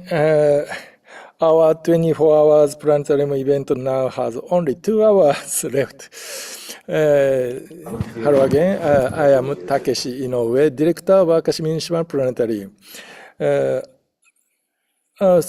the chat comment, I have been asked if my shirts showing solar or lunar eclipse. Yeah, thank you for attention. The answer is the moon phase. Yeah. So, and my stomach is full moon. Yeah. Yes. Next, we go to the Shanghai. There are 1 hour time difference from Japan. Thank you for joining us early in the morning. Hi, Lin-san. Can I open the camera? Hi. Hello. Ni hao. Yes. Okay. Can you start your presentation? Okay. Sure. So thanks for the Your warm sound is not. invitation Oh, from the sorry. organizers. This is Yes. Fang, and I'm not so sure. Can you guys hear me? But now, yeah, I'm going to introduce our Shanghai Astronomy Museum. Right now, as you guys can see, we are at the Shanghai Astronomy Museum. You know, the one known as the world's largest astronomy museum.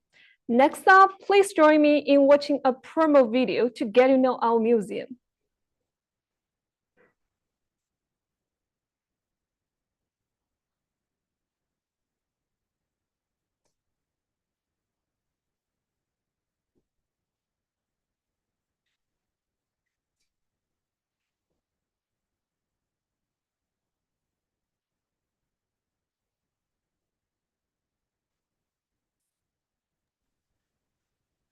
Hello. There's no sound from your video. Do you want to share with sound? Do you want to try sharing it again with sound?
我能听得到主持人说话，但是我听不到这个视频的声音，我听不到直播间的人的声音。对，所以我就不知道那个信号什么时候给到我，然后我什么时候开始说话。对，现在应该有声音，播放这个。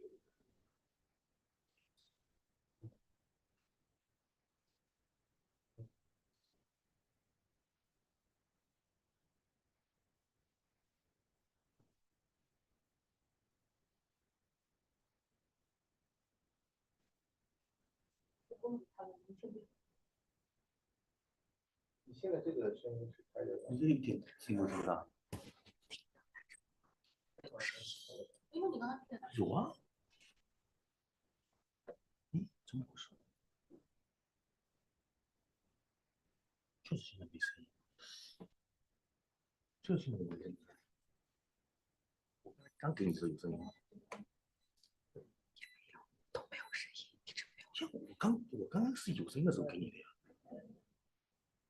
就很奇怪。我刚才看。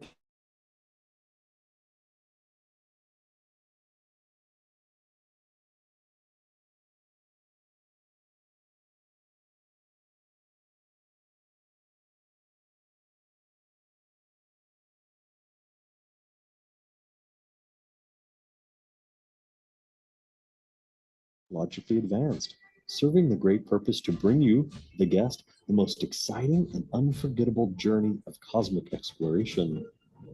We look forward to watching the most beautiful starry sky with you in Shanghai.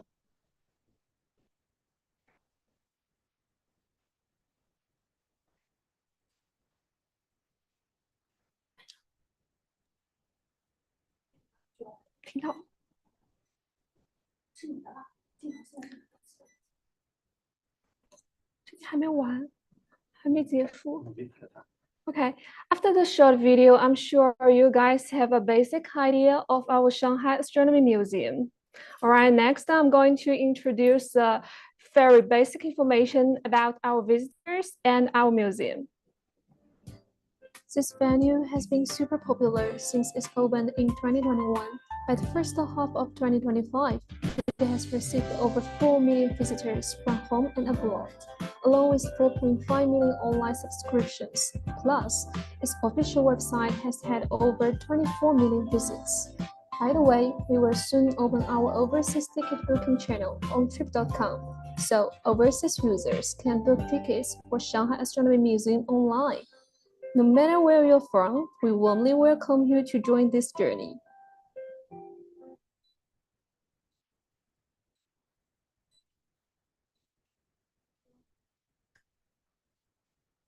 Also, as a science center, we stay true to our mission to spreading science. So next, let's see our educational workshops and educational activities. We used our resources to create progressive science programs for all school ages. This includes a special meteorite challenge for high school students, where we also worked with colleges to build cross-curriculum skills. We also have activities designed for science teachers.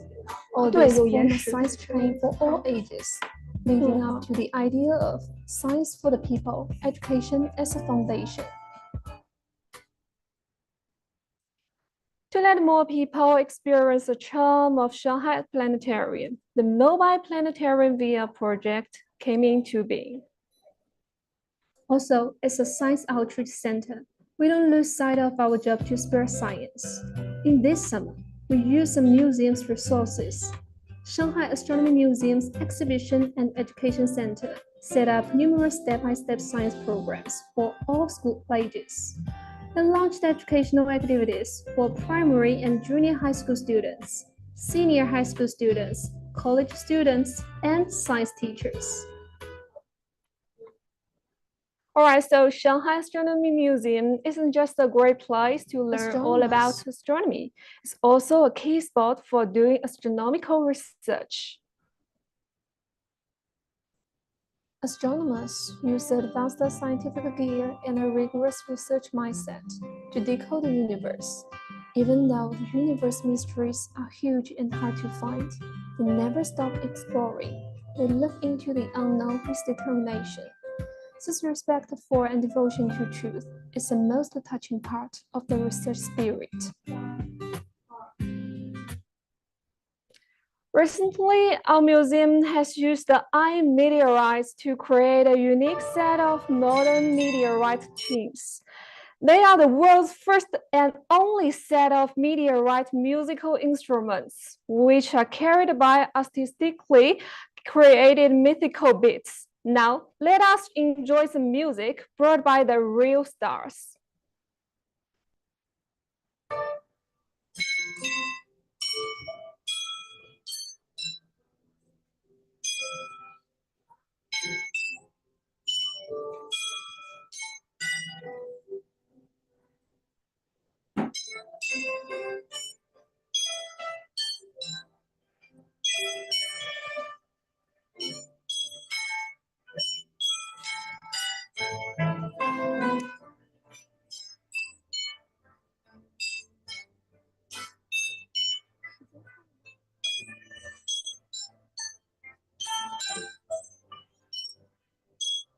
This is how to feel it.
So universe is infinite and the exploration is endless. We welcome friends from all over the world to Shanghai Astronomy Museum. Let's enjoy the bright glow of the stars together. Okay, see you guys. Bye-bye.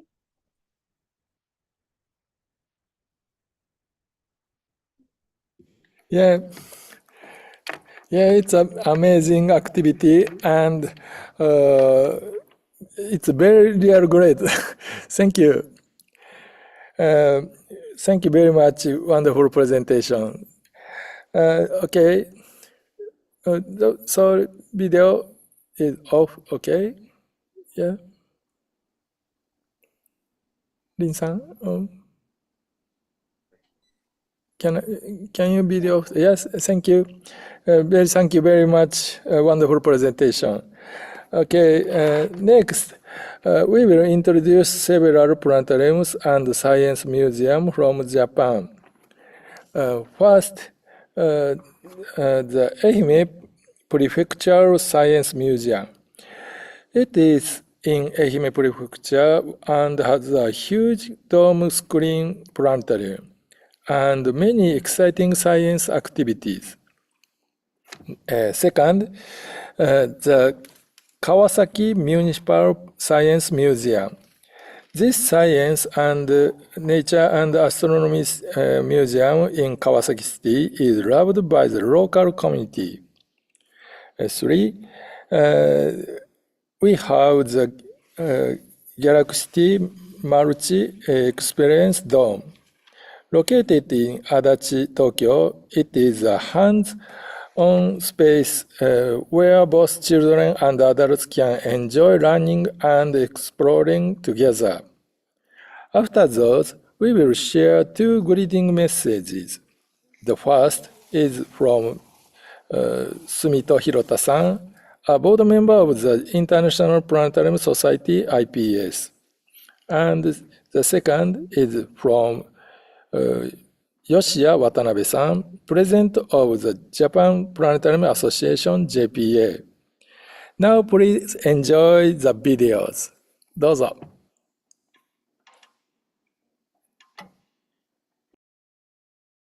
Hello everyone, I'm Yuji Suzuki, an astronomy curator at the Ehime Prefectural Science Museum. Today I'll guide you through our planetarium. Our museum is located in Nihama City, Ehime Prefecture, right in the heart of Shikoku. It opened in November 1994, and last year we celebrated our 30th anniversary. The triangular entrance is our landmark, futuristic yet timeless. Let's step inside. The entrance hall opens up into a bright, spacious area with a wonderful sense of openness. If you look toward the back, you'll see the dome of our planetarium coming into view. Our planetarium dome is 30 meters in diameter. When it was built, it was the largest in the world, even certified by the Guinness Book of Records. Now, let's head to the planetarium. Here, you'll see historical projectors once used in Ehime Prefecture. GSS Helios from our opening, S3 Venus from over 60 years ago, and E5 Eros, a portable projector. The moment you enter, you'll notice just how spacious it feels. With its 30-meter diameter, the dome is designed with a gentle 15-degree incline, making it easy and comfortable to enjoy the view. Our main optical system is Super Helios, ideal for large domes. We combine Super Helios with full dome projectors showing immersive full dome images. During the programs, we make it a point to interact with the audience, guiding them so they can later find these same stars in the real night sky. In the planetarium, even stars that are invisible to the naked eye are projected, and with binocular you can watch star clusters. Our shows are not limited to astronomy. We feature programs on insects, dinosaurs, and even natural history. Special events are another highlight. This spring, we had the food replica exhibition. They looked real, but were not eatable. During that period, we also ran a special planetarium program. In that program, visitors searched for parfait topping among the stars in an interactive quiz-style format.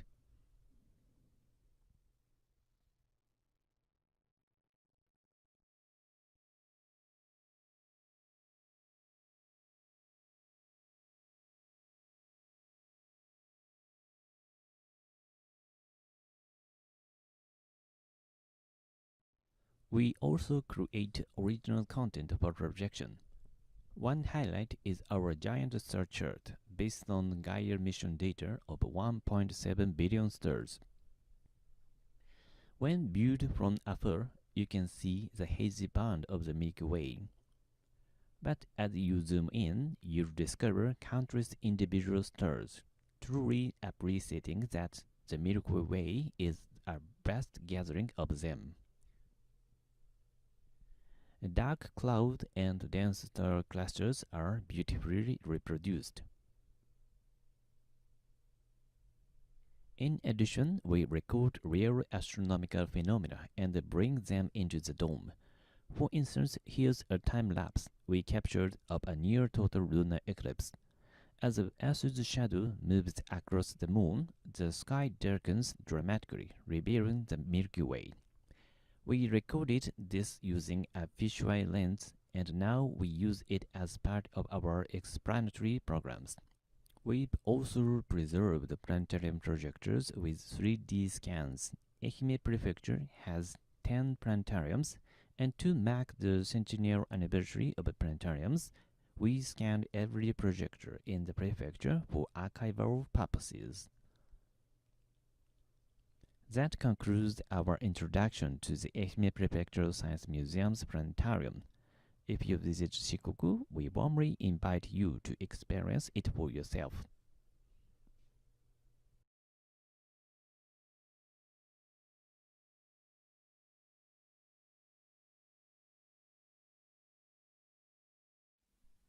Hello everyone. This is Kawasaki Municipal Science Museum. I'm Kawasaki Purin, the mascot of our museum. Please call me Purin-chan.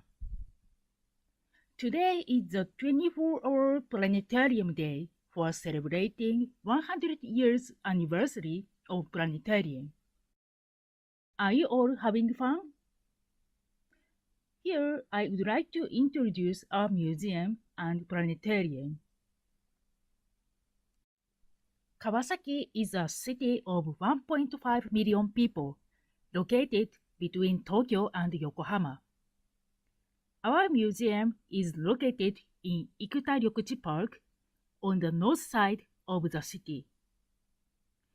It's a place rich in nature with a lot of trees. There are other museums in the park, such as Nihon Minka-en, Japan Open-Air Folk House Museum, with the exhibition of Japanese traditional houses in Edo period, collected from various regions.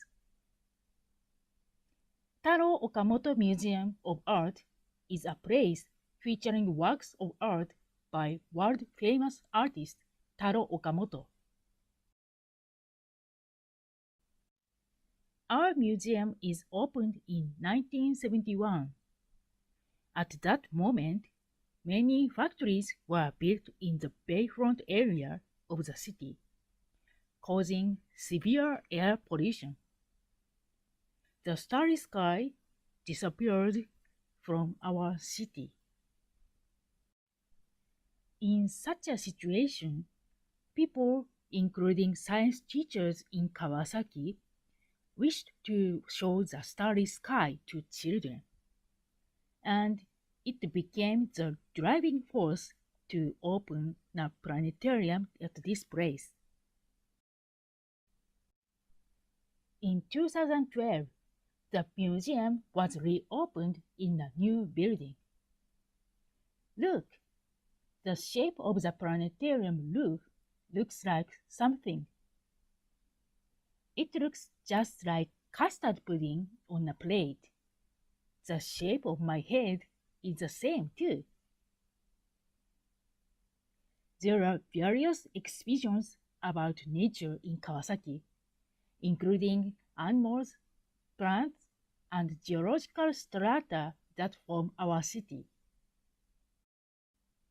This is tanuki, Japanese raccoon dog. So fluffy. On the second floor, you can explore from the solar system to the farthest universe. You can even touch a meteorite. The rooftop of the museum is called the Astro Terrace, where we can do astronomical observation and star watching using telescopes. There is a large sliding roof. It moves slowly, and then the place becomes fully open to the sky. During the day, we can observe the sun with a solar telescope. At star parties, we can enjoy moon, planets, and double stars through telescopes. It's so much fun looking up at the starry sky together. The most attractive experience in our museum is planetarium. Megastar 3 Fusion, which was installed in 2012, is the only one model of projector in the world. Takayuki Ohira, who developed this projector, was born in Kawasaki. He used to visit here from his childhood and got strongly interested in the mechanism of the planetarium. He is now the most internationally active planetarium creator. One of the features of this projector is to be able to project 15 million stars. It reproduces star clusters, nebulae, and stars with a brightness beyond what we can see by naked eyes, allowing us to feel starry sky with greater depth. You can truly feel the universe here. You can even enjoy the starry sky of planetarium with binoculars. Another feature is the fusion system, which is the integration of starry sky from the star projector and digital images from video projectors. This function achieves the situation where the stars and the surrounding scenery don't overlap with each other. You can feel as if you are actually looking up at the starry sky in that very place. And further, you can experience the starry sky in space beyond the Earth.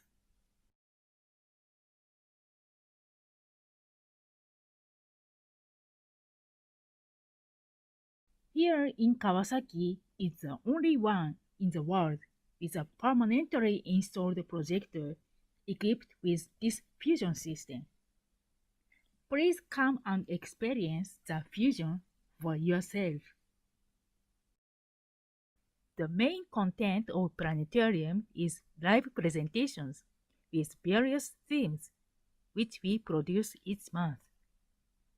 We basically use manual operation and have continued this style for more than 50 years since the opening of the museum.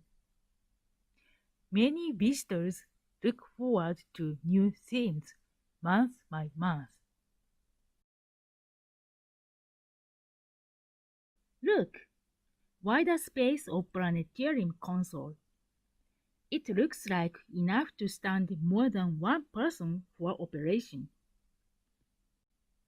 As part of our unique approach, we promote not just watching, but using and operating the planetarium by yourselves.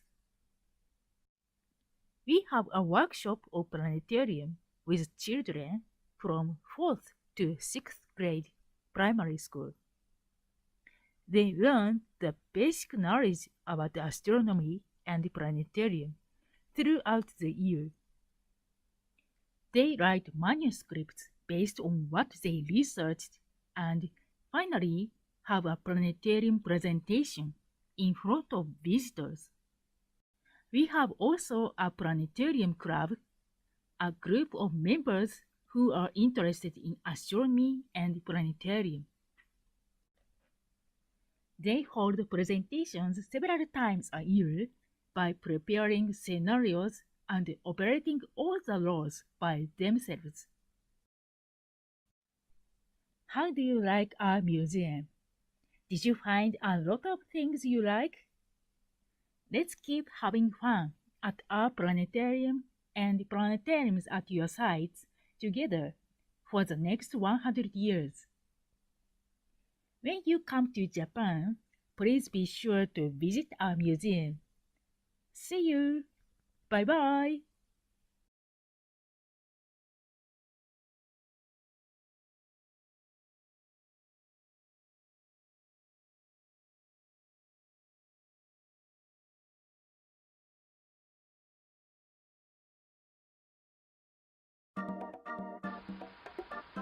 ここは東京都足立区にあるギャラクシティ。ギャラクシティは遊びながら学べる体験型複合施設です。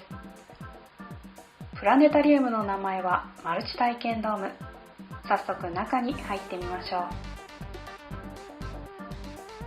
正面入り口を入ると総合受付があります。スペースアスレチック、大型ネット遊具やガンバルウォール、本格的クライミングウォールもあります。それではエレベーターで2階へ上がりましょう。2階です。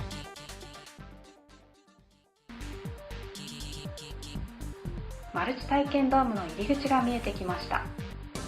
隕石の展示があります。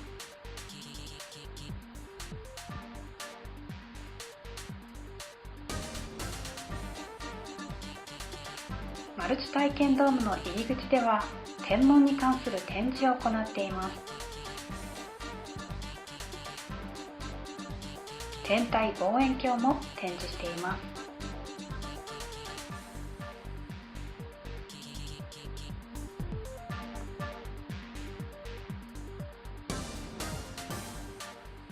それではプラネタリウムへ入っていきましょう。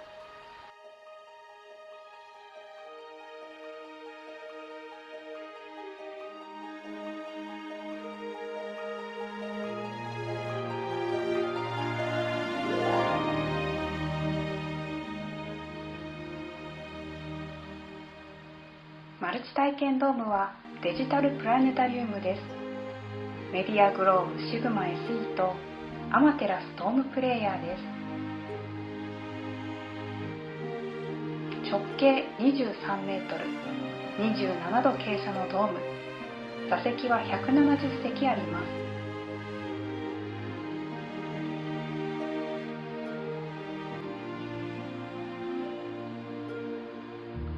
ウクライナ出身の解説員オレナさんによる番組や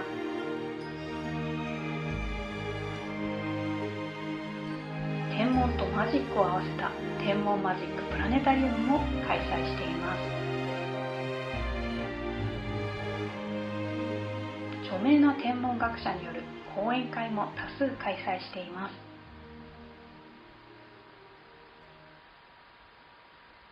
実はドームの中には月があるんです。一体何に使うんでしょう。それではコンソールへご案内します。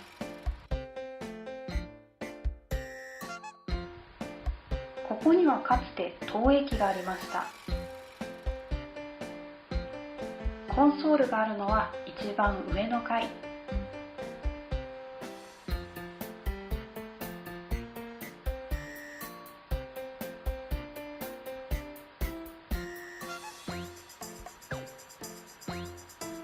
皆さんにはおなじみのコンソールですね。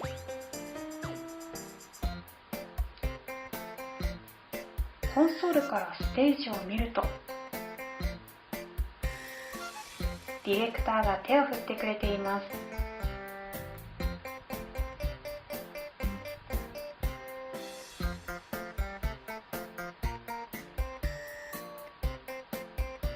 いろいろな体験ができる場所、それがマルチ体験ドームです。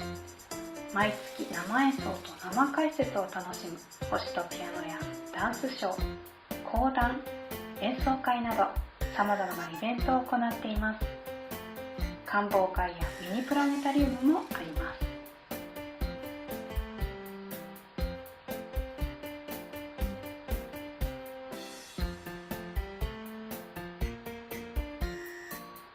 観望会はギャラクシティのチャレンジコートで行います。ギャラクシティのある西新井はここ。街明かりの中の星空をお楽しみください。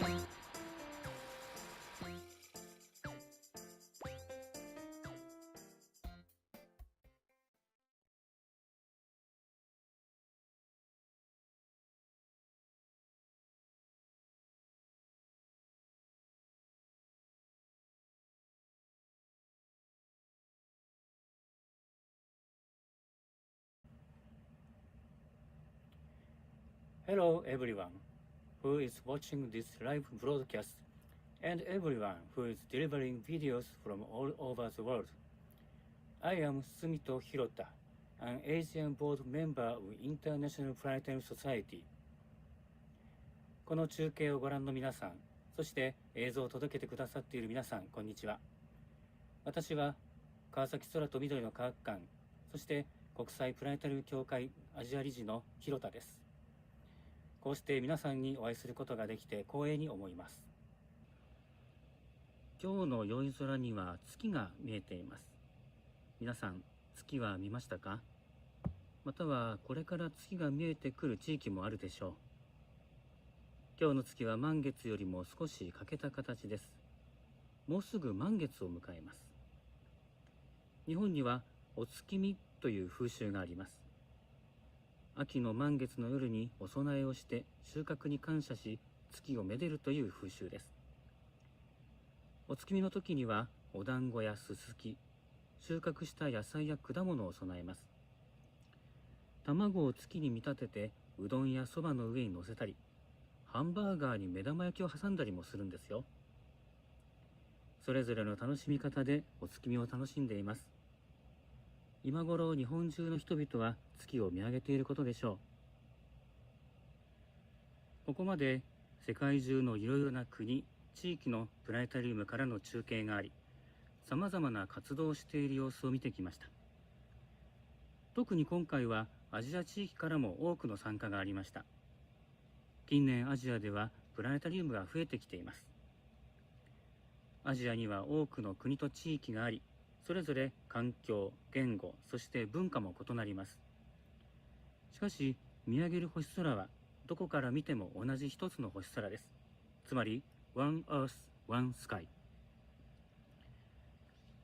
今回、こうして世界中の国々のプラネタリウムが結ばれたことで、プラネタリウムを通じてそれぞれの国を知る良いきっかけになったのではないでしょうか。お互いを知ることが交流への第一歩です。こうして国境を越えた交流を図ることがプラネタリウムや天文学の発展のためにはとても重要です。映像を通してだけではなく、実際に会うことができればさらに理解が深まることでしょう。来年6月、日本の福岡で IPS の世界大会が開かれます。世界中のプラネタリウム関係者や天文学の教育やコミュニケーションに関わる人たちが福岡に集まるのです。テーマは One Earth, One Sky。同じ星空を見上げて共に未来を語りましょう。2026年、福岡でお会いしましょう。それでは皆さん、さようなら。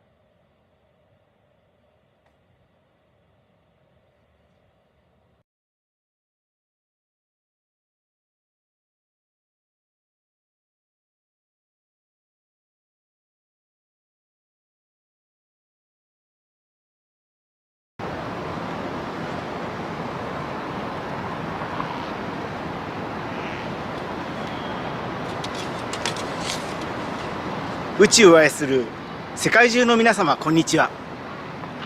突然ですが、皆さんは一番最後に天の川を見たのは一体いつですか？この日本ではこの国に住む8割の人が天の川が全く見られない場所に住んでいます。私の勤めるこの大都市大阪では星の数もほんの数えるほどしか見られません。残念ながら日常生活の中で私たちが宇宙の存在を直に感じること、本当に少なくなっていると言えるんです。しかし私たちにはこの失われた星空を、そのつながりを取り戻すための道具がありますね。それがプラネタリウムです。改めましてこんにちは。日本プラネタリウム協議会理事長の渡辺義也です。本日はプラネタリウム100周年という記念すべき機会に皆様の前でお話しできること、大変光栄に思います。IAU、OAO、IPS、そしてこの24時間のホストを務める明石市立天文科学館の皆様、本当にありがとうございました。心より感謝いたします。さて、プラネタリウムです。100年前に発明されたこの画期的な装置は、現在日本では300を超える施設で日常的に運用されています。そして年間で1000万人の人がプラネタリウムで宇宙を体験しています。日本のプラネタリウムは科学館にあるだけではありません。カフェや寺院、そういったユニークなところでも運用されています。プラネタリウムはもちろん学習施設ですが、それだけではなく人々がリラックス癒しの場であり、新しいアイデアが生まれる、そんな創造の場であり、そして何よりも純粋に宇宙の素晴らしさを楽しむ最高のエンターテインメントなんです。私が勤務する大阪市立科学館では、科学を別に専門としない、普段は興味を持たない、そんな若者たちも大勢やってきて、プラネタリウムの美しい闇と、そして星空に包まれ、宇宙の壮大さ、そのメカニズムの多彩さ、素晴らしさに感動し、自分自身も一体何であろうか、その存在について考えています。それだけではありません。子どもたちはプラネタリウムを機会にもっと星の輝きの秘密を知ろうとし、高齢の方たちも最新の宇宙論に知的好奇心を満たされ、そして時には科学者の仲間に立って新たな宇宙を探る、そんな一員となることもあるんです。そう、プラネタリウムは人々が新たな知識を得て自分自身をアップデートできる宇宙への窓口なのです。この窓口があるからこそ、都市の光で星を失った人々も再び宇宙に心を向けることができると私は確信しています。日本のプラネタリウムはこれからもこの国に住む人々への宇宙の入り口であり続けます。そしてその価値は世界の皆様と星空の素晴らしさを共有することでさらに高まると信じています。そしてその絶好の機会がもうすぐそこまでやってきています。来年日本の福岡で国際プラネタリウム協会 IPS の2年ぶりのカンファレンスが開催されます。日本での開催はこの大阪で開催されて以来30年ぶりです。福岡は日本にとってアジアのそして世界の玄関口として1000年以上前から開かれた町であります。この機会に私たち日本のプラネタリウム関係者が世界の皆様と固く結束し、この地球に住む全ての人々へ宇宙の価値をさらに楽しく深く伝えていくことを心から願っています。皆様ぜひ日本へお越しください。福岡へお越しください。そしてプラネタリウムの次の100年に向けて星空への扉を共に開いていこうではありませんか。ご清聴ありがとうございました。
Thank you for joining our program. Thank you. There are many planetariums in the world. I think the planetarium is the door of the universe. So there are many cosmos in the world. So I think any planetarium has any cosmos. So we have to visit every cosmos. So I'm truly moved and inspired all presentations. Thank you all. And I got some questions about my t-shirts. The answer is again, the moon phase Okay? So there are many moon names in the world. So I shortly researched the name of the moons. So I introduce my presentation file. Yes, can you see me? The moon names around the world. Across cultures, the moon carries many names, countries, stories.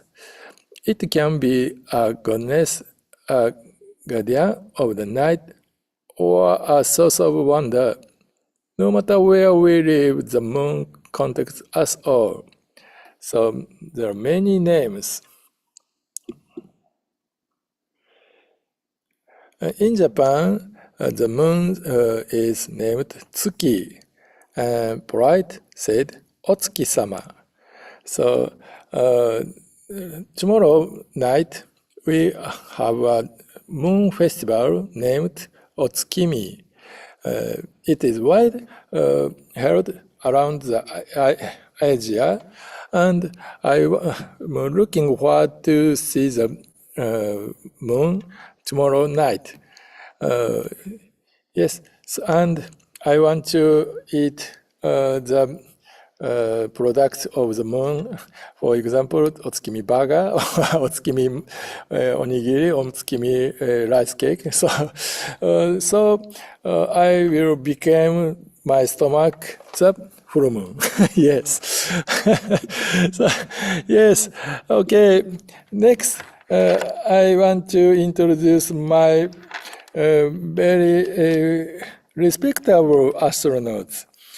Her name is Naoko Yamazaki.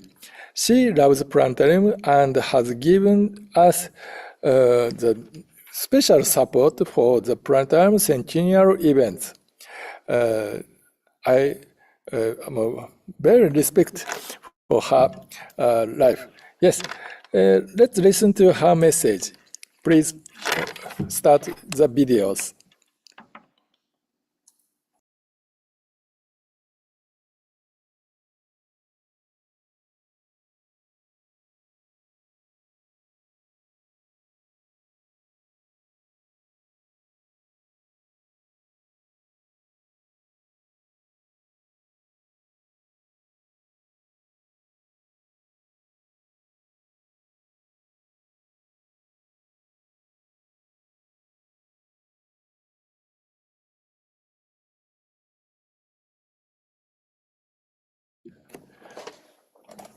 Sorry, the video is not prepared. So after chance, we can introduce the Yamazaki-san's message. Yes. So is it okay? No. No. Oh yes. Okay. We have a little rest, and next program start will. Next program will start the 11 a.m. In Japan. Okay, okay. I'll take. Video is okay. Yes. Sorry. Hello, dear all siblings of the stars. I'm Naoko Yamazaki, a former JAXA astronaut. I was on board Space Shuttle Discovery and International Space Station in 2010. When I first reached space, microgravity environment somehow seemed so familiar to me. I felt comfortable in space. That is probably because we are made up of star stuffs, and each of us is a sibling of the stars. So for me, space was not a faraway place. Instead, space was like our hometown. And when I looked at the Earth from the window, just like in this picture, I was impressed with its beauty and dynamics of the Earth, especially blue oceans and white clouds. At the same time, I was surprised to see how thin the layer of the atmosphere is. When you look up the sky from the ground, sky should seem so high. However, it's not seen from space. It's just paper thin. And this thin layer of the atmosphere protects all the lives on the Earth. And at night, I was also impressed with lots of city lights, our civilization. The Earth looks alive from space, but the Earth does not have its own arms, no ears, no arms, no legs. But we can send many satellites, space telescopes, and even space stations to space, and we can better look at the Earth and at the universe from space. And we can send probes to the moon and asteroids and get samples back to the Earth. So it is as if the Earth were extending its arms and legs to faraway celestial bodies.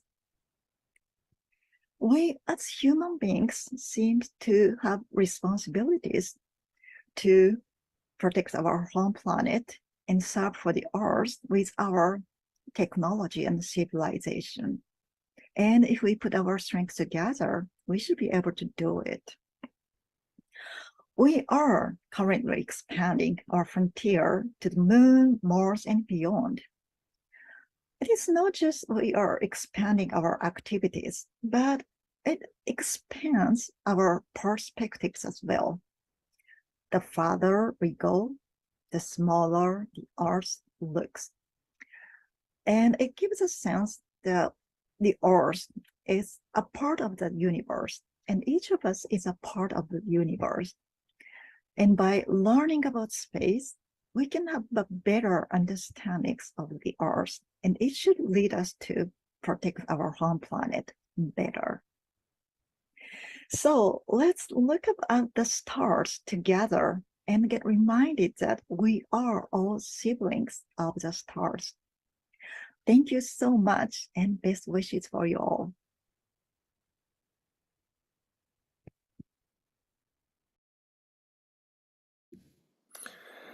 Thank you, Yamasaki-san.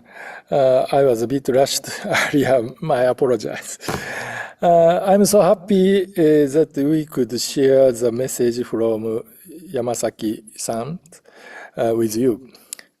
Now we have finally reached the last hour of this 24-hour planetarium event.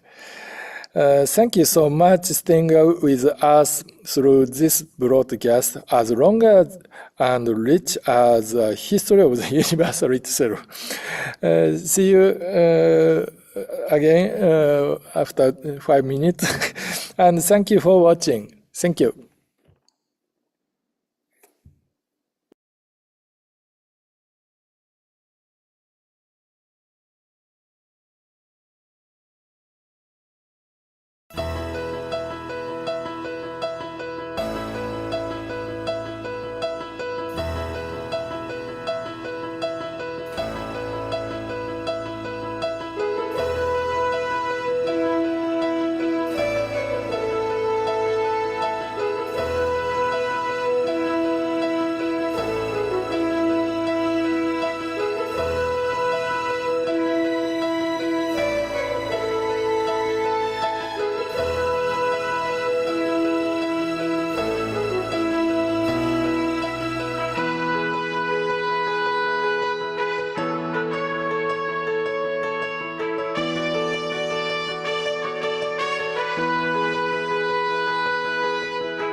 Hello, hello, hello. Good morning, good evening, good afternoon, good late afternoon, good late morning, good late evening, good whatever time it is, whatever time it is for you. We have time still. We have 1 more hour. And we are so excited to wrap up this 24-hour live stream of celebration of the planetarium and all the different ways that people around the world engage with astronomy. And so, we're not excited to end, of course, we're not excited to leave you, but we are excited to wrap up this really momentous occasion, certainly for our office, and bring everything together here under this dome, hopefully under your own dome or wherever you're watching. So thank you all for joining us for 100 Hours of Astronomy, the 24-hour celebration of the planetarium. The 100-hour of Astronomy celebration is a marathon campaign of astronomy events held and hosted by people all over the world.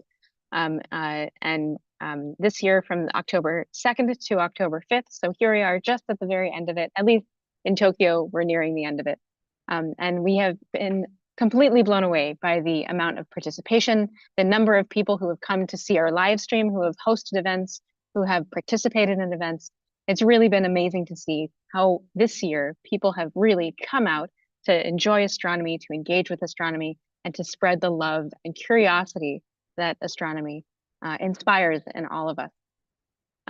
So today we saw 6 different segments of events, activities, historical celebrations of astronomy, of the planetarium, of celebrations of people who engage with the planetarium and with astronomy in general.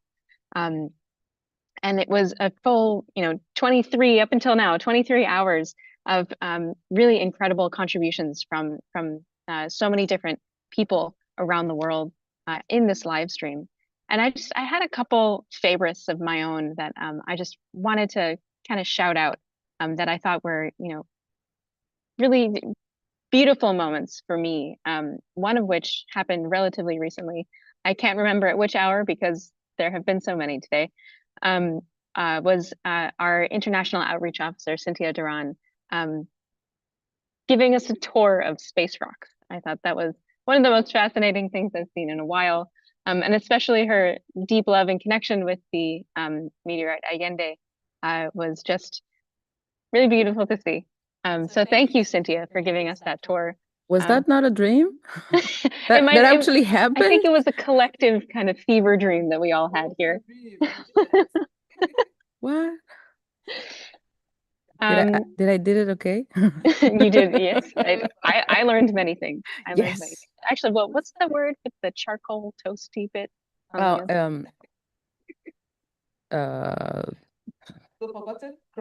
My brain toasted it. There was a cool word. We'll remember it at like 4 a.m. tomorrow. We'll let you know. My brain is toasted in all the languages. Costra de fusión. Costra de fusión. Fusion crust. Yes, there you go. Hi. Amazing. Beautiful. Yes. The things we learned in 24 hours.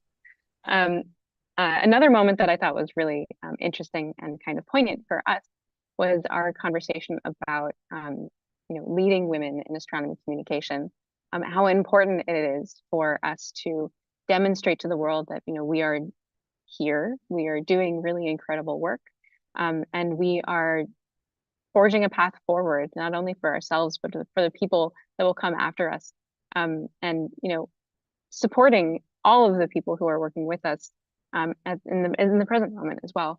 And the things that we learn from each other, and from not only from your peers, but also the students that you work with, the interns that you work with. You're really learning all the time, constantly bringing in new information, constantly learning, constantly growing.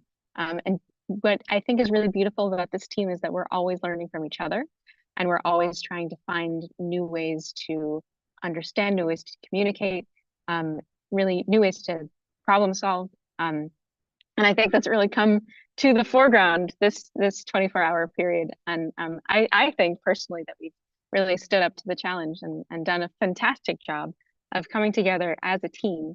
Not just the three of us, I should say, really everybody here in collaboration with us. Everybody who's coming from the Akashi Municipal Planetarium. We have a ton of helpers here who have been, I think, awake longer than I have been, and people from the NAOJ, the National Astronomical Observatory of Japan, who have been helping us out here physically, and then also elsewhere in the world, tuning in and helping us out in whatever way they can from around the world. Another big moment that we had that I thought was really special was talking about astronomy for mental health and the impact that astronomy can have on our own understanding of self. I think this is something that's come up quite a lot today, and it's certainly something that we think about a lot within the office, and trying to understand how what we do as astronomy communicators impacts the people that we work with, that we try to engage with. And through that engagement, how does that change their perceptions? How does that change not only their perceptions of self, but also their perceptions within the context, a cosmological context?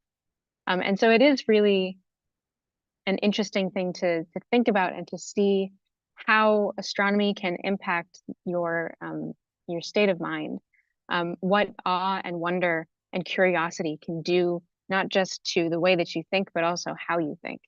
The ways that connections are made in your brain. How does the experience of awe and wonder impact those things? And it does so in a really really beautiful way. And Dominic Vertu from the Office of Astronomy for Development is going to be studying all of these things in a more like formal capacity now that he's been accepted into his PhD program. So congratulations, Dominic, on that really incredible achievement. And we really look forward to seeing, what else can come out of the work that you've been doing, and the work that you've been hoping to do for the entire time that you've been working with the Office of Astronomy for Development. I think one thing also that I've been kind of hammering in recently, this past 24 hours, is our kind of, I guess, overarching theme of pathways to the cosmos. How did we, as communicators, as astronomers, get to where we are? And I think this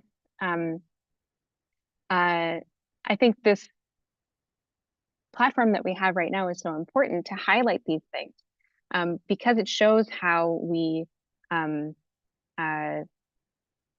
shows how the many different ways that we can come to this same place as being astronomy communicators, as being on a global stage, coming at it not just necessarily from science, not just from a creative background, but kind of blending these things together and joining them together in the experiences that we all have, and highlighting those different experiences and showing that there are many, many pathways to arrive at the whatever outcome that you're really hoping for, whatever goal it is that you'd like to achieve.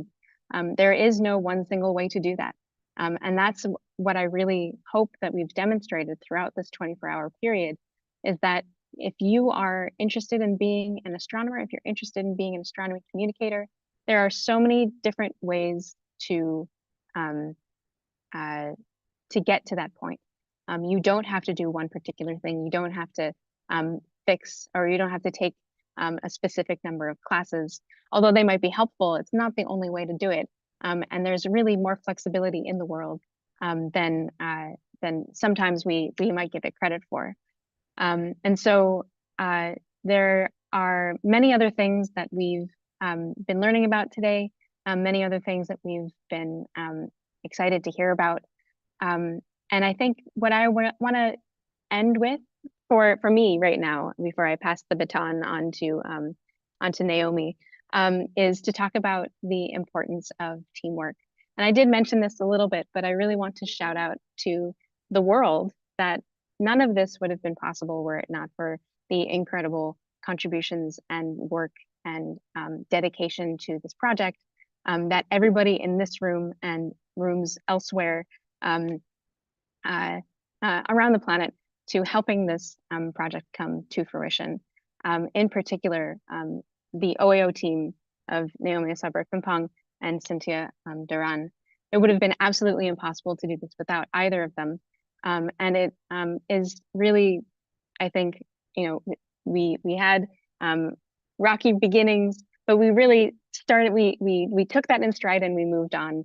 And we moved towards something that is, I think, really become a phenomenal event, not only for our office, but hopefully for all of you as well. And so I want to give my heartfelt thanks to both of them for being here with me, and for joining me on this journey, and helping me learn more about being a better team member, about how to move with the flow and really just work to try and get things to work properly, and not just work properly, but also to make a really great thing in the end, because ultimately we are three very strong, very ambitious women who are really just want to have the best opportunity for people around the world to engage with astronomy. So I want to have Naomi talk a little bit about our participation with the map, with people who've joined around the world, not only for this live stream, but then also who have done different events around the world.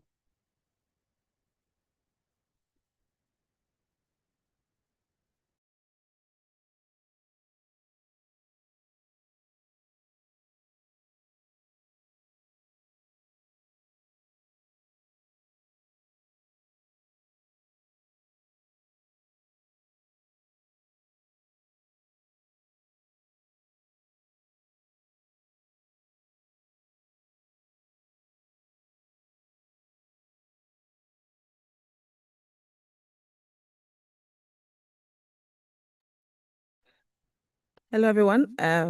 Thank you so much for, I think we can't say thank you enough, but everyone who starts probably will say thank you, because it's been a marathon and we could have done it without your involvement.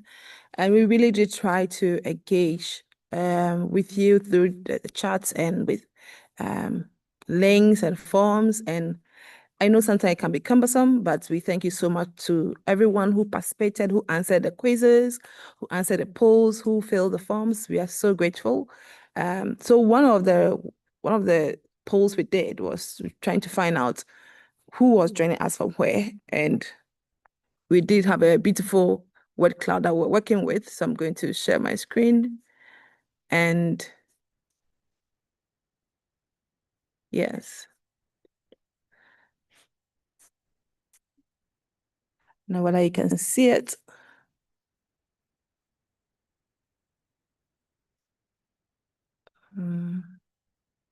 So we had about 29 people participating in this poll. And if you are still online, I think there's still a chance for you to participate. There's a QR code, and there is a website with a code that you can use to join, mentimeter.com, and use the code 52742207.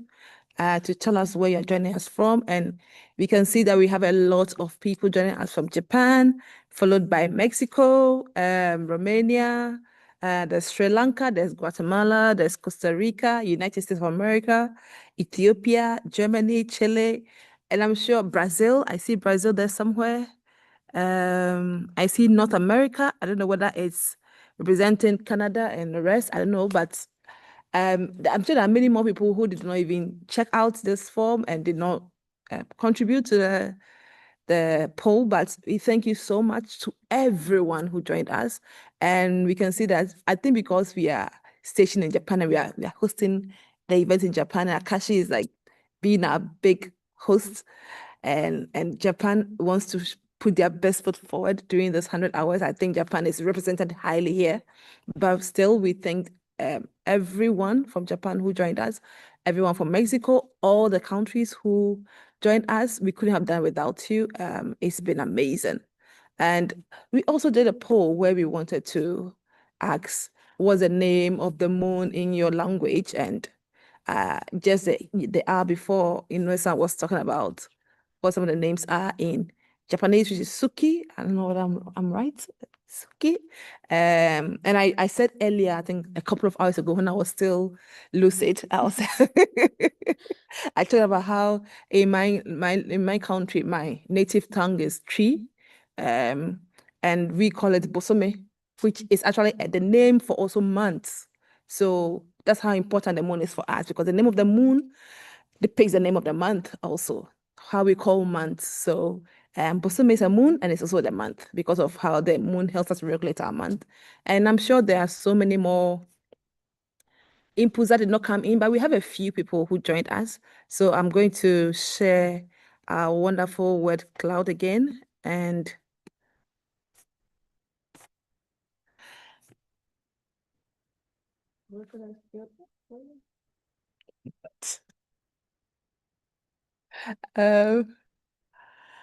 so we have the moon. So unfortunately, people wrote it in their language also, which is totally fine. Unfortunately, I can't. It's unfortunate you can't read it. It's unfortunate I can't read. No, it's quite okay now. I actually like that. I can see Americ from Ethiopia, I think so, on my right-hand side, and Japanese and others. But I see Luna being the most abundant name. I think Spanish call it Luna. So I see Mon. I see my Bosome there. I see Cherika. And I'm sure there are many more. We'll try and keep this poll open. Yeah, adding one right now. Okay. I'm sure we'll have many more. If you're still online and you want to contribute, you had a name from somewhere and you want to contribute to it, yes, the code is there, the QR code. Please join in our poll and let's. Oh, I see Mestli. Yes. Unfortunately, we didn't write the name and country or something. That would have been so nice to know where it's coming from. But it's still really nice to see the moon being called different things in different languages. So yeah, that's really great. So thank you to everyone who contributed to it, and know that we are all under one shared sky. So the moon you see is the moon I see, and even though we see the same moon, we say it in different ways because it means different things to all of us, but we are still enjoying the same moon, and it has the same impact on all of us. And we also had a joke session, which we had one really, really good joke. I don't know whether astronomers are not funny by nature. No, astronomers are funny. Come on. I beg to differ because I had only 3 jokes and only one was really, really good for me. So I'll say it again. If you missed it the last time, someone wrote that, how does Jupiter hold up its trousers? And the answer was using the asteroid belts, which was like, I think it still cracks me up. It's such a funny joke. It still cracks me up. One of the better jokes I've heard in a very long time. So thank you to whoever put that joke up. We'll try and add to those joke lists, and maybe our next event we'll probably share some more from our side. We'll try and be funny next time. We'll try. We'll try. And thank you to everyone who joined all the quizzes. We asked questions about solar system. Some got it right, some got it wrong. We are all learning. We still learn every day. So thank you. And this is we'll try and share more about the involvement from our survey, which we'll analyze later, from all the chats. And I'm sure at some point we'll share it on our website. So keep a lookout for how this event was perceived by all of you. So thank you. I think I'll end here, Ellie. All right. Well, so, we had all of this engagement today while people were watching the live stream. But we've also had a ton of engagement from people registering on our events map. Now, Cynthia has been working super closely with our web developer to make sure that all of this works very, very smoothly, and to iron out any wrinkles that have come to that people have faced, and we've really done an incredible job. Cynthia, do you want to talk a little bit about the work that you've been doing, and then also, the amazing engagement that we've been seeing from all over the world? Yes, thank you, Kelly. Of course, we are very happy because we have been having so much people participating this year within 100 Hours of Astronomy. And this was one of our main goals when we started working this starting of the year, and all the things that we're doing with OAO, and deciding what was the best, what will be our main missions and our main goals. And definitely was to be more present with our community, to finding ways that we can engage, that we can know each other, that we can communicate more of on a personal level than just events sort of thing. And we are very happy because we think that we have managed to put into practice everything that we have been learning through this year. The other day, Naomi, we were talking with someone, and Naomi mentioned something that it resonates so much with me when she said that 100 hours of this year represents for us everything that we have been building through all the other events that we have been doing this year, like the Women of Solar Physics talks, the Pathway to the Cosmos, sorry, all the webinars that we did with STEAM machines for our NOC network, and all the other events that we have been participating since the last few months has been a way for us to build this new office under this new framework that we're slowly putting together and trying to give you a better experience of being part of our community, but also as learning within ourselves, trying to knowing what is happening around the world and how can we help and give a little bit extra, a little bit more on the resources, on the experience that we have. And like we were saying earlier, trying to bring the professional part, the most the more base strong one of science communication, that is not just the fun part. Sometimes it's not just the drawing and the stargazing. Sometimes it's a lot of research, a lot of paperwork, a lot of analyzing data, a lot of understanding what is happening out there and what is the real problematics that our community is facing, is understanding that the social differences that happened in different nations are real, that not everyone has access to the same resources, not everyone has the same access to education, and we as different countries, from the north and from the south, from first world countries and from developing countries, will not behave the same and will not have access to the same things. And this is something that is very important for us to understand, and for us to have it very clear in what can we do to participate, to help, but mostly to grow together, so that we can, as a team, as a network of coordinators, of national coordinators, can build something that can be useful for all of us and can help us all to grow and make a more professional way. So in that sense, I want to share with you something very incredible that Montse, which is our web developer, wait, I have it open. Oh, so I'm really sorry. My brain is basically dead at this hour. And I had it open and now here it is. And now I have to find it where it is. Ah,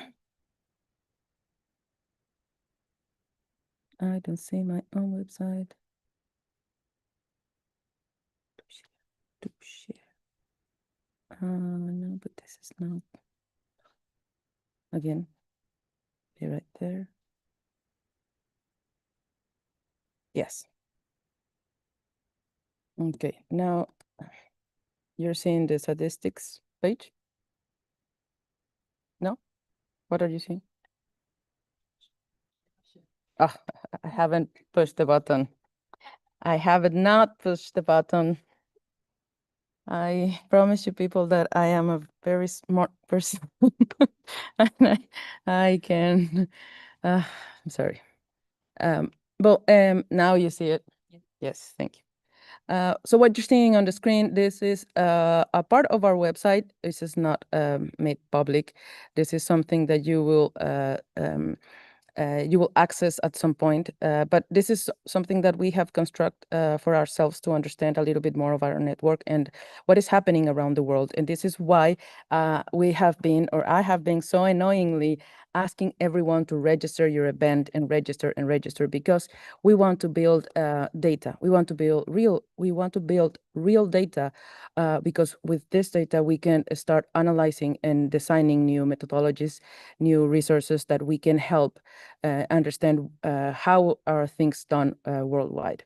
So the first part of this is sharing with you that we had registered until like 5 minutes ago, which was the last event that I accepted.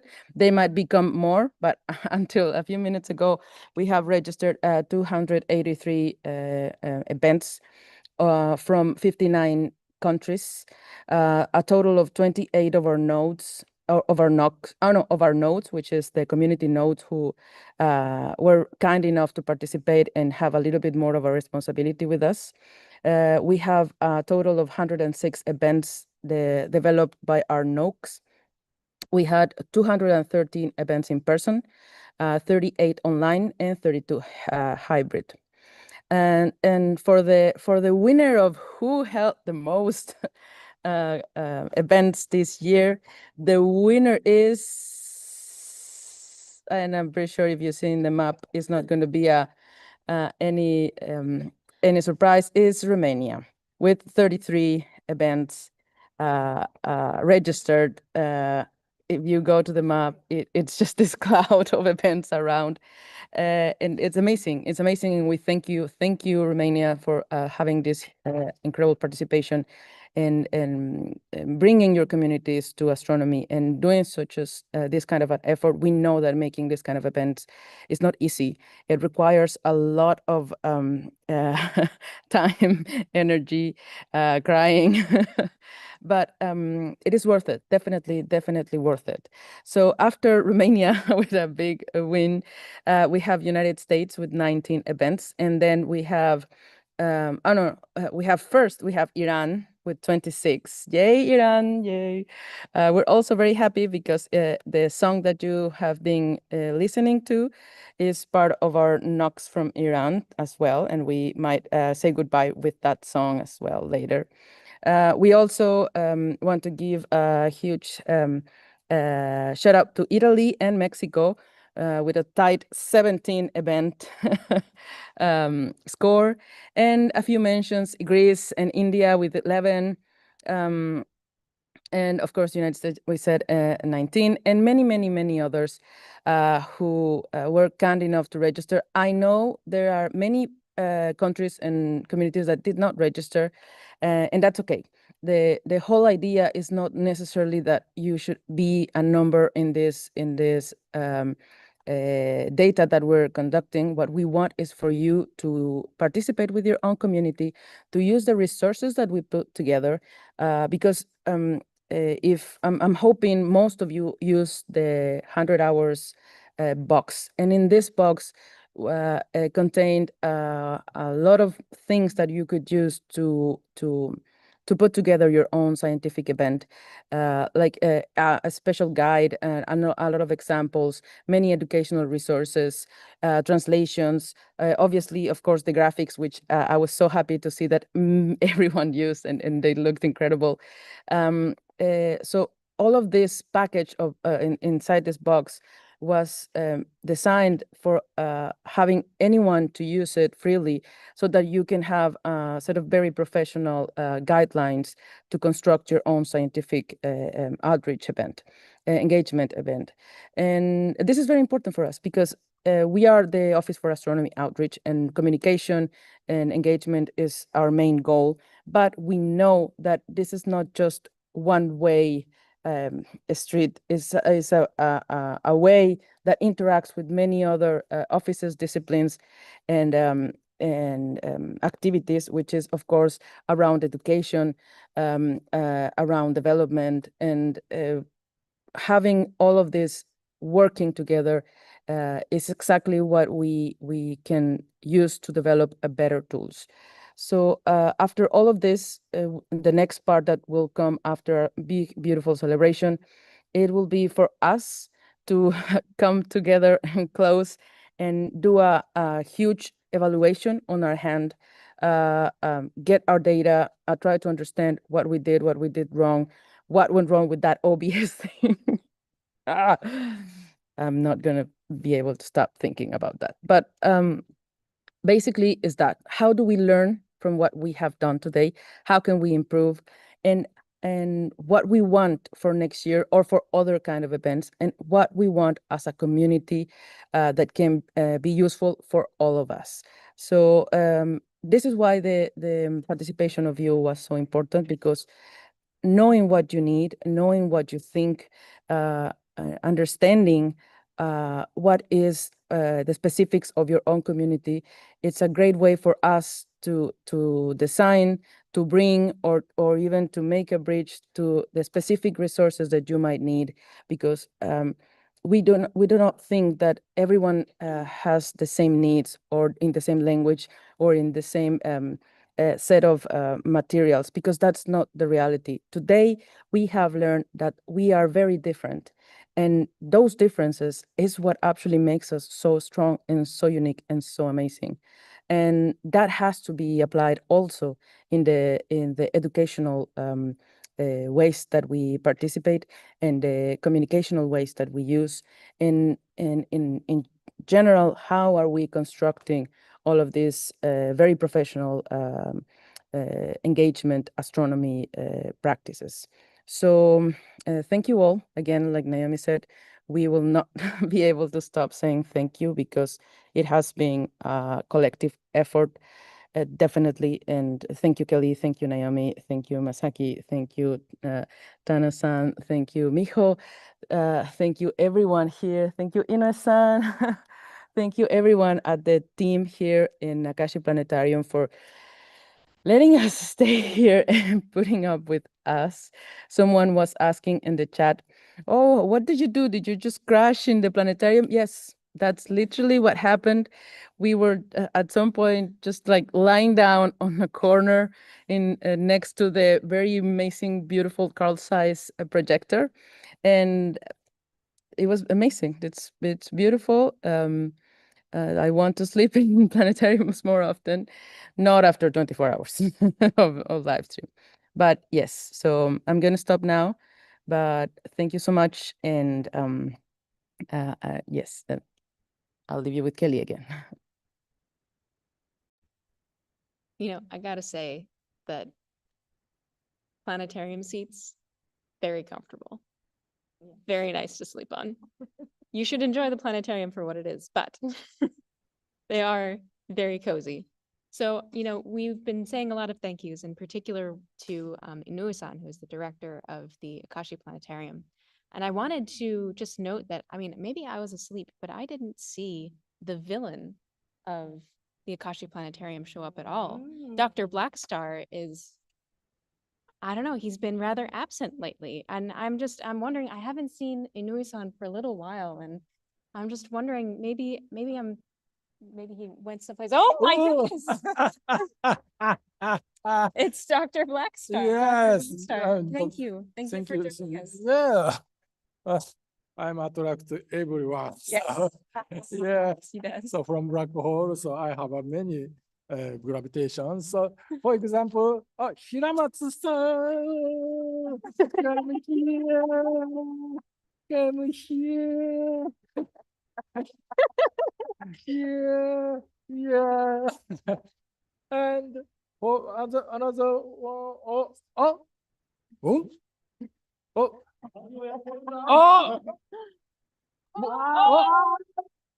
attract hero. 皆さん、こんにちは。ヘロー。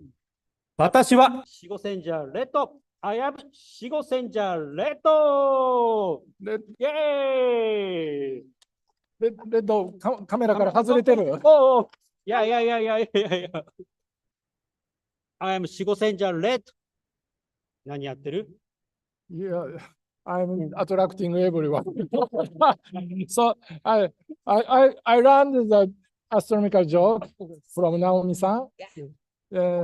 What Naomi-san? What's the joke? The なんとかベル?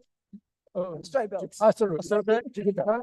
Jupiter? What kind of bell? What kind of bell? Jupiter. Astro bell. So, but I need more larger size. So edge was Kuiper belt. So you need, yeah. So it's all. So this is my final message. Yes, this is your moment. So yeah, so we have very happy because sharing the same time and same skies, same earth, same universe. Yes. So it's a very happy and connecting with all over the world. Yeah. So very good night to see you and Very, yes, and very good happy night. birthday. Yes. So maybe I might be, I think you are most longest birthday in your life. Yes. Yes. Indeed. That's the most fun across continents. Yeah. And attract another one. Yeah. Come Minasan mo. here, our staffs. Yeah, Tano-san and Ishii-san, Ishiyama-san. Yeah. Come here. Everyone? Everyone. Okay, bye. Everyone. So, Okay. We Yeah. broke the time. Broke time. Yeah.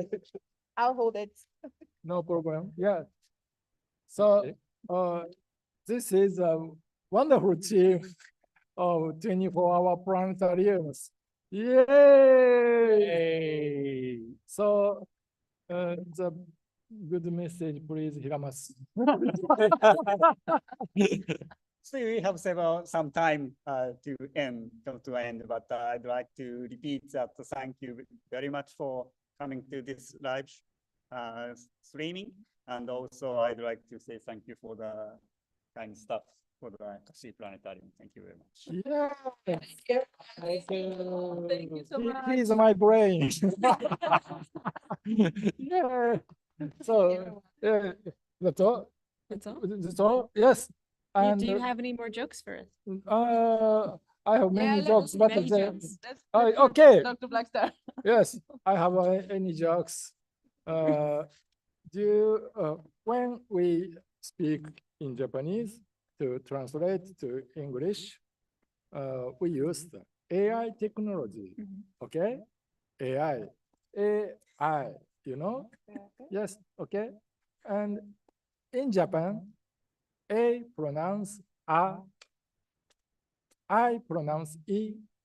So AI means I means in Japan, love. So I think love will conquer all.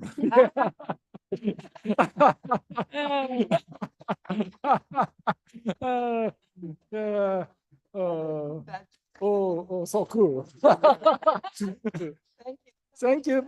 Thank you, everyone. So more and more progress I want to. Yes.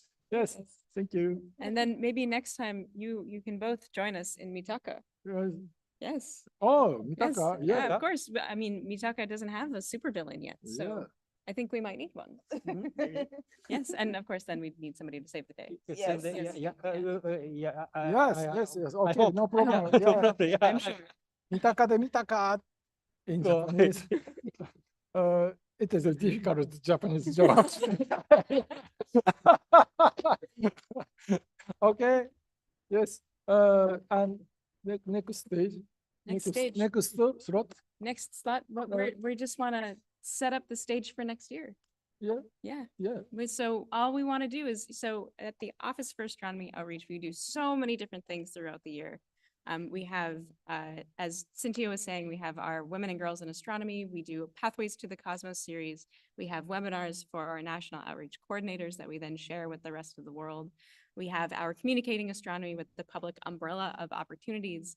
And all of these things put together make up the many, many offerings that we have at the Office for Astronomy Outreach.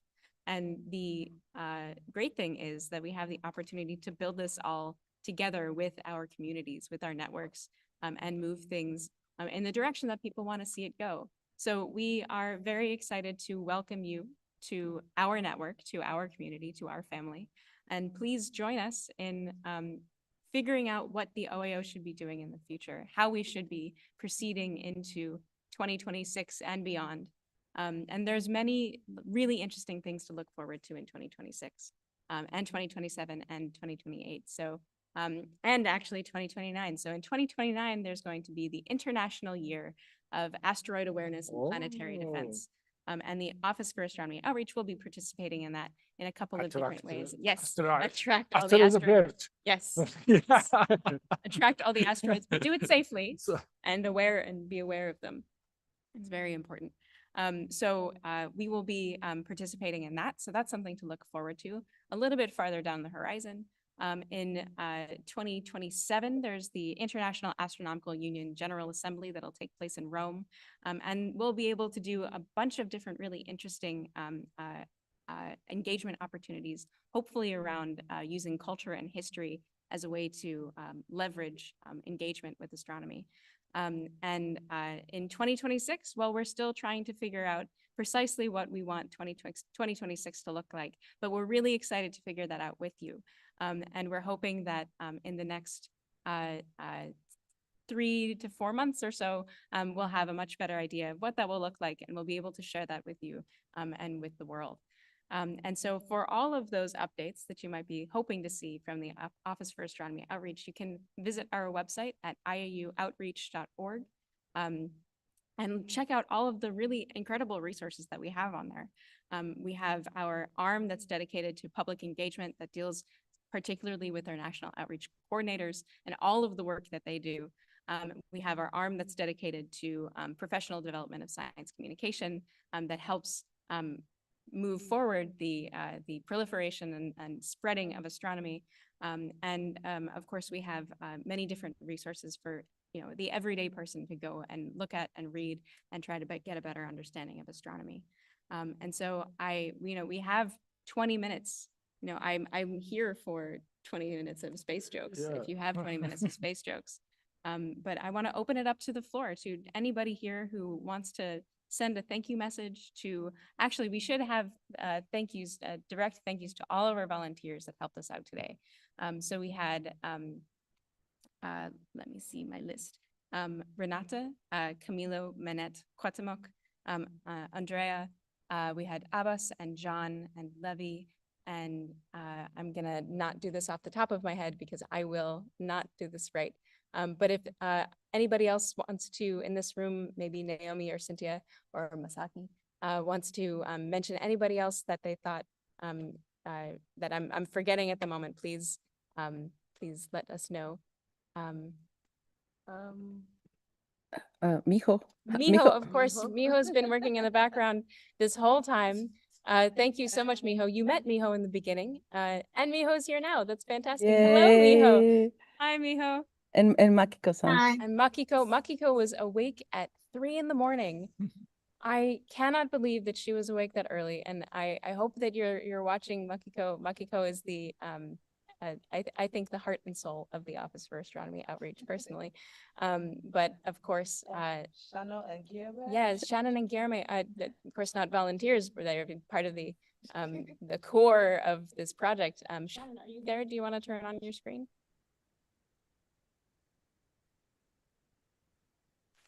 Hi, Shannon. Oh, it's getting late for you, isn't it? Yeah. But it's, I at least had a full night's sleep at one point. So now I'm going to mom you like I do many people and say, when this is done, go and get some sleep. Yes. Yes, I will. That's Yeah, but thank you so much, and everyone who has been great, and even sharing our links, giving a comment, heads up, or even Can I share the comment? oh yes, Mijo. Can I share a comment? Most comments are in Japanese, and they are surprised that the Japan is the second the planetarium's number. There's also, and as Cesar mentioned, that there is one question that when do you even sleep? If you get tired, just crash out in a planetarium ship. And also, and also, they are very excited about the Dr. Black stars and the heroes are on the same screen. And also they said that Inoue-san is speaking very good English. They were surprised that. And Where is Inoue-san? also Where? no, Dr. Where is Inoue-san? It's a very big mystery. Yeah, I wonder where he is. And the comment says that not for Inoue-san, sorry, the Dr. Braxter is fluent in English, they said. So not Inoue-san. Black hole. And also, the joke that Inoue-san said, mitaka de mitaka, it's so funny, they said, but it's so difficult to translate into English. But Yes. and they said, a wonderful team. And also the comment said, happy birthday to Kelly-san. And can I say a comment to the Japanese audience? こんにちは。松本美穂です。IAU の、見ていただきありがとうございます。コメントもいただきましてありがとうございます。今、英語で、伝えました。ありがとうございました。I just said thank you for the comment for them watching and staying with us. And for me, for me, it's great experience that I can participate in a great team, and a lot of people enjoy the program. So thank you for staying with us, everyone, and also thank you for the team. That's all. That's all. Thank you so much, Miho. Thank you for being our translator ever and ever. So there are a couple more people I want to thank. We, of course, had John from Haiti joining us and Manuel from Dominican Republic.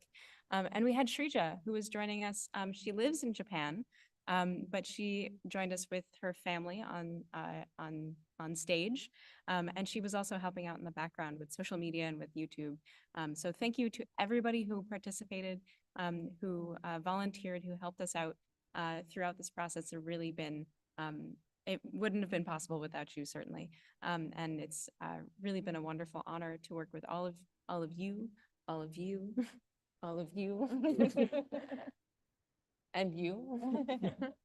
And it's such a joy to be here. So, oh, and there's cats. Wonderful, wonderful, wonderful. So in our final 10 minutes, what should we do? I think I also want to say thank you to all the scientists who join us to answer all the questions about Pluto and naming a star, and the officers who joined us, the IAU officers. Thank you for coming to share in our struggles in this event. Thank you so much. We are really grateful for the time. Yes. Yeah, that's a really great point. So, if you've missed parts of this, then try that again. The International Astronomical Union has many different offices that deal with different parts of the ways that astronomy kind of blend in with society. We are the Office for Astronomy Outreach, which deals with public engagement and getting people in informal settings engaged with astronomy. But there's the Office of Astronomy for Education, which does so in a more formal education sense.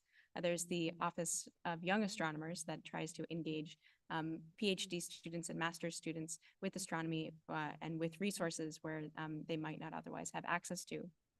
There's the Office of Astronomy for Development that uses astronomy more as a tool for economic social development in countries around the world. There's also, we have a Center for the Protection of the Dark and Quiet Sky. You also heard from a representative from that.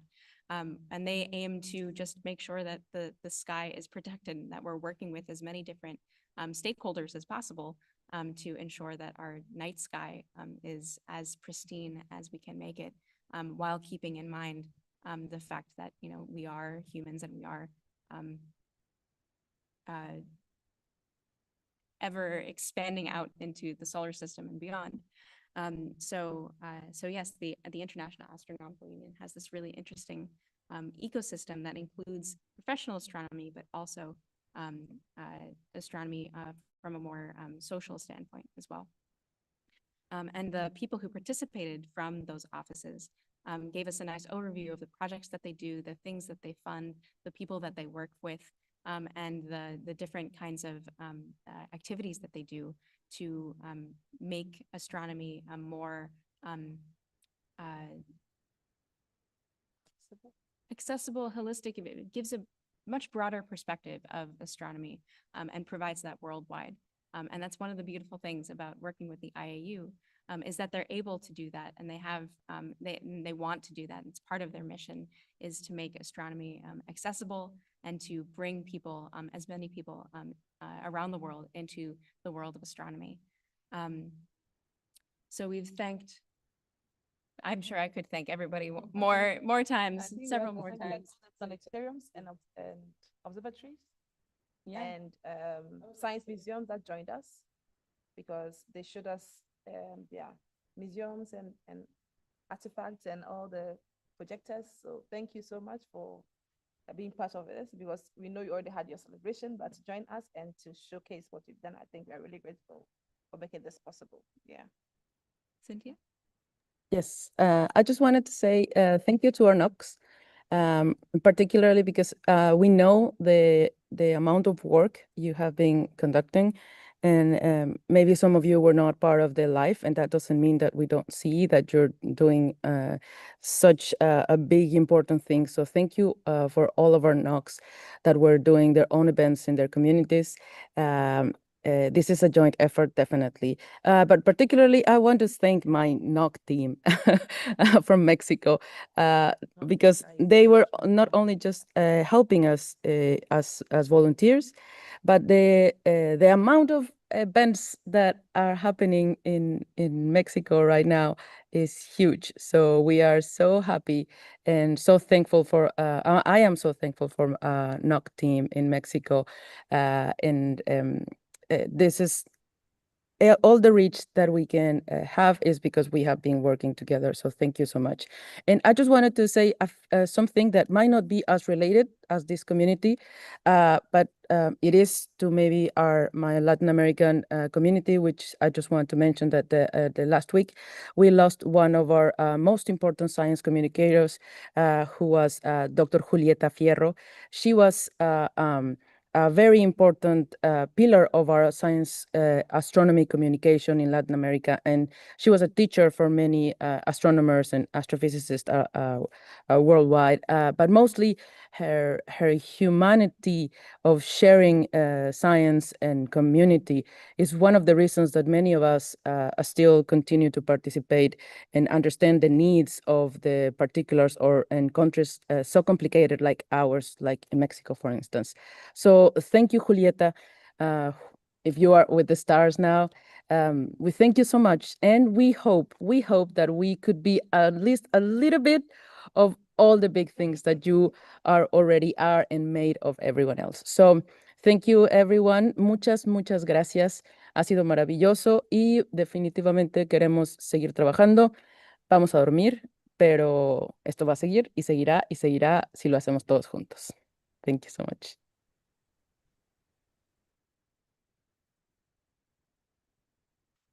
It is a wonderful ending, and I hope that everybody heard that. I realized I wasn't muted, but hopefully Cynthia is far enough away that there wasn't a lot of feedback with the sound, and you could hear what she was saying. I did want to mention also, we had a very special setup for live streams from Mauna Kea.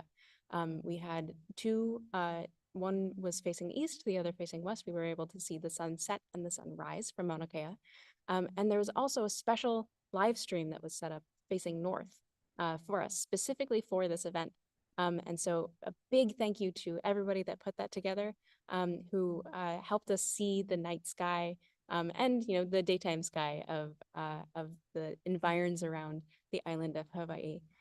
So thank you to everybody who facilitated that. Thank you to, can you tell Inoue-san? Inoue-san? Inoue-san, where? No, please tell Inoue-san. Thank you for us. Thank you. 井上さんに感謝を伝える。井上さん、ありがとう。Thank you for 井上さん。Where? 井上さん。Yeah, he's in black hole. He went to sleep. He went to sleep. To communicate with somebody in a black hole. Biggest mystery in this universe. It is. Who is Inoue-san?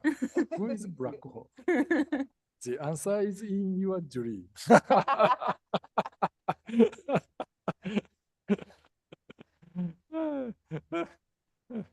Is it okay? It's perfect. It's wonderful. It's beautiful. And so I think, we're kind of wrapping up here.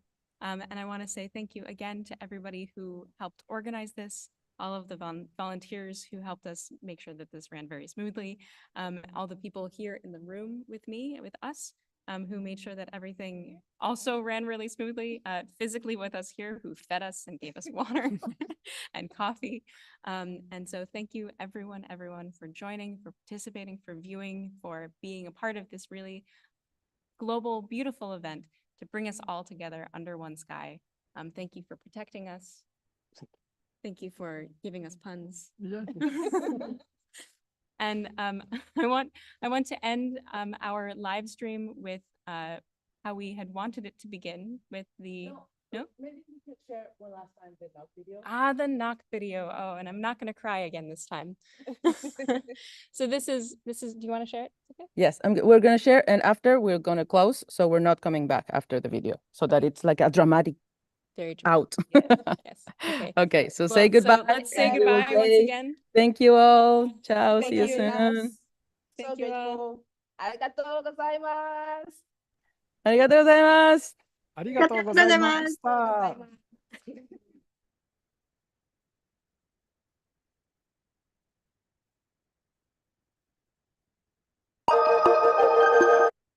The sky connects us all, and so does our community. The NOC network is a global community of astronomy communicators. Coordinated by the International Astronomical Union's Office for Astronomy Outreach. It brings together passionate individuals who work to make astronomy more accessible, inclusive, and inspiring everywhere. With over 120 countries and more than 300 members, this network spans continents, cultures, and languages. United by a shared love for the cosmos. In a world shaped by local realities and global challenges, Staying connected is essential. Astronomy gives us a unique common ground.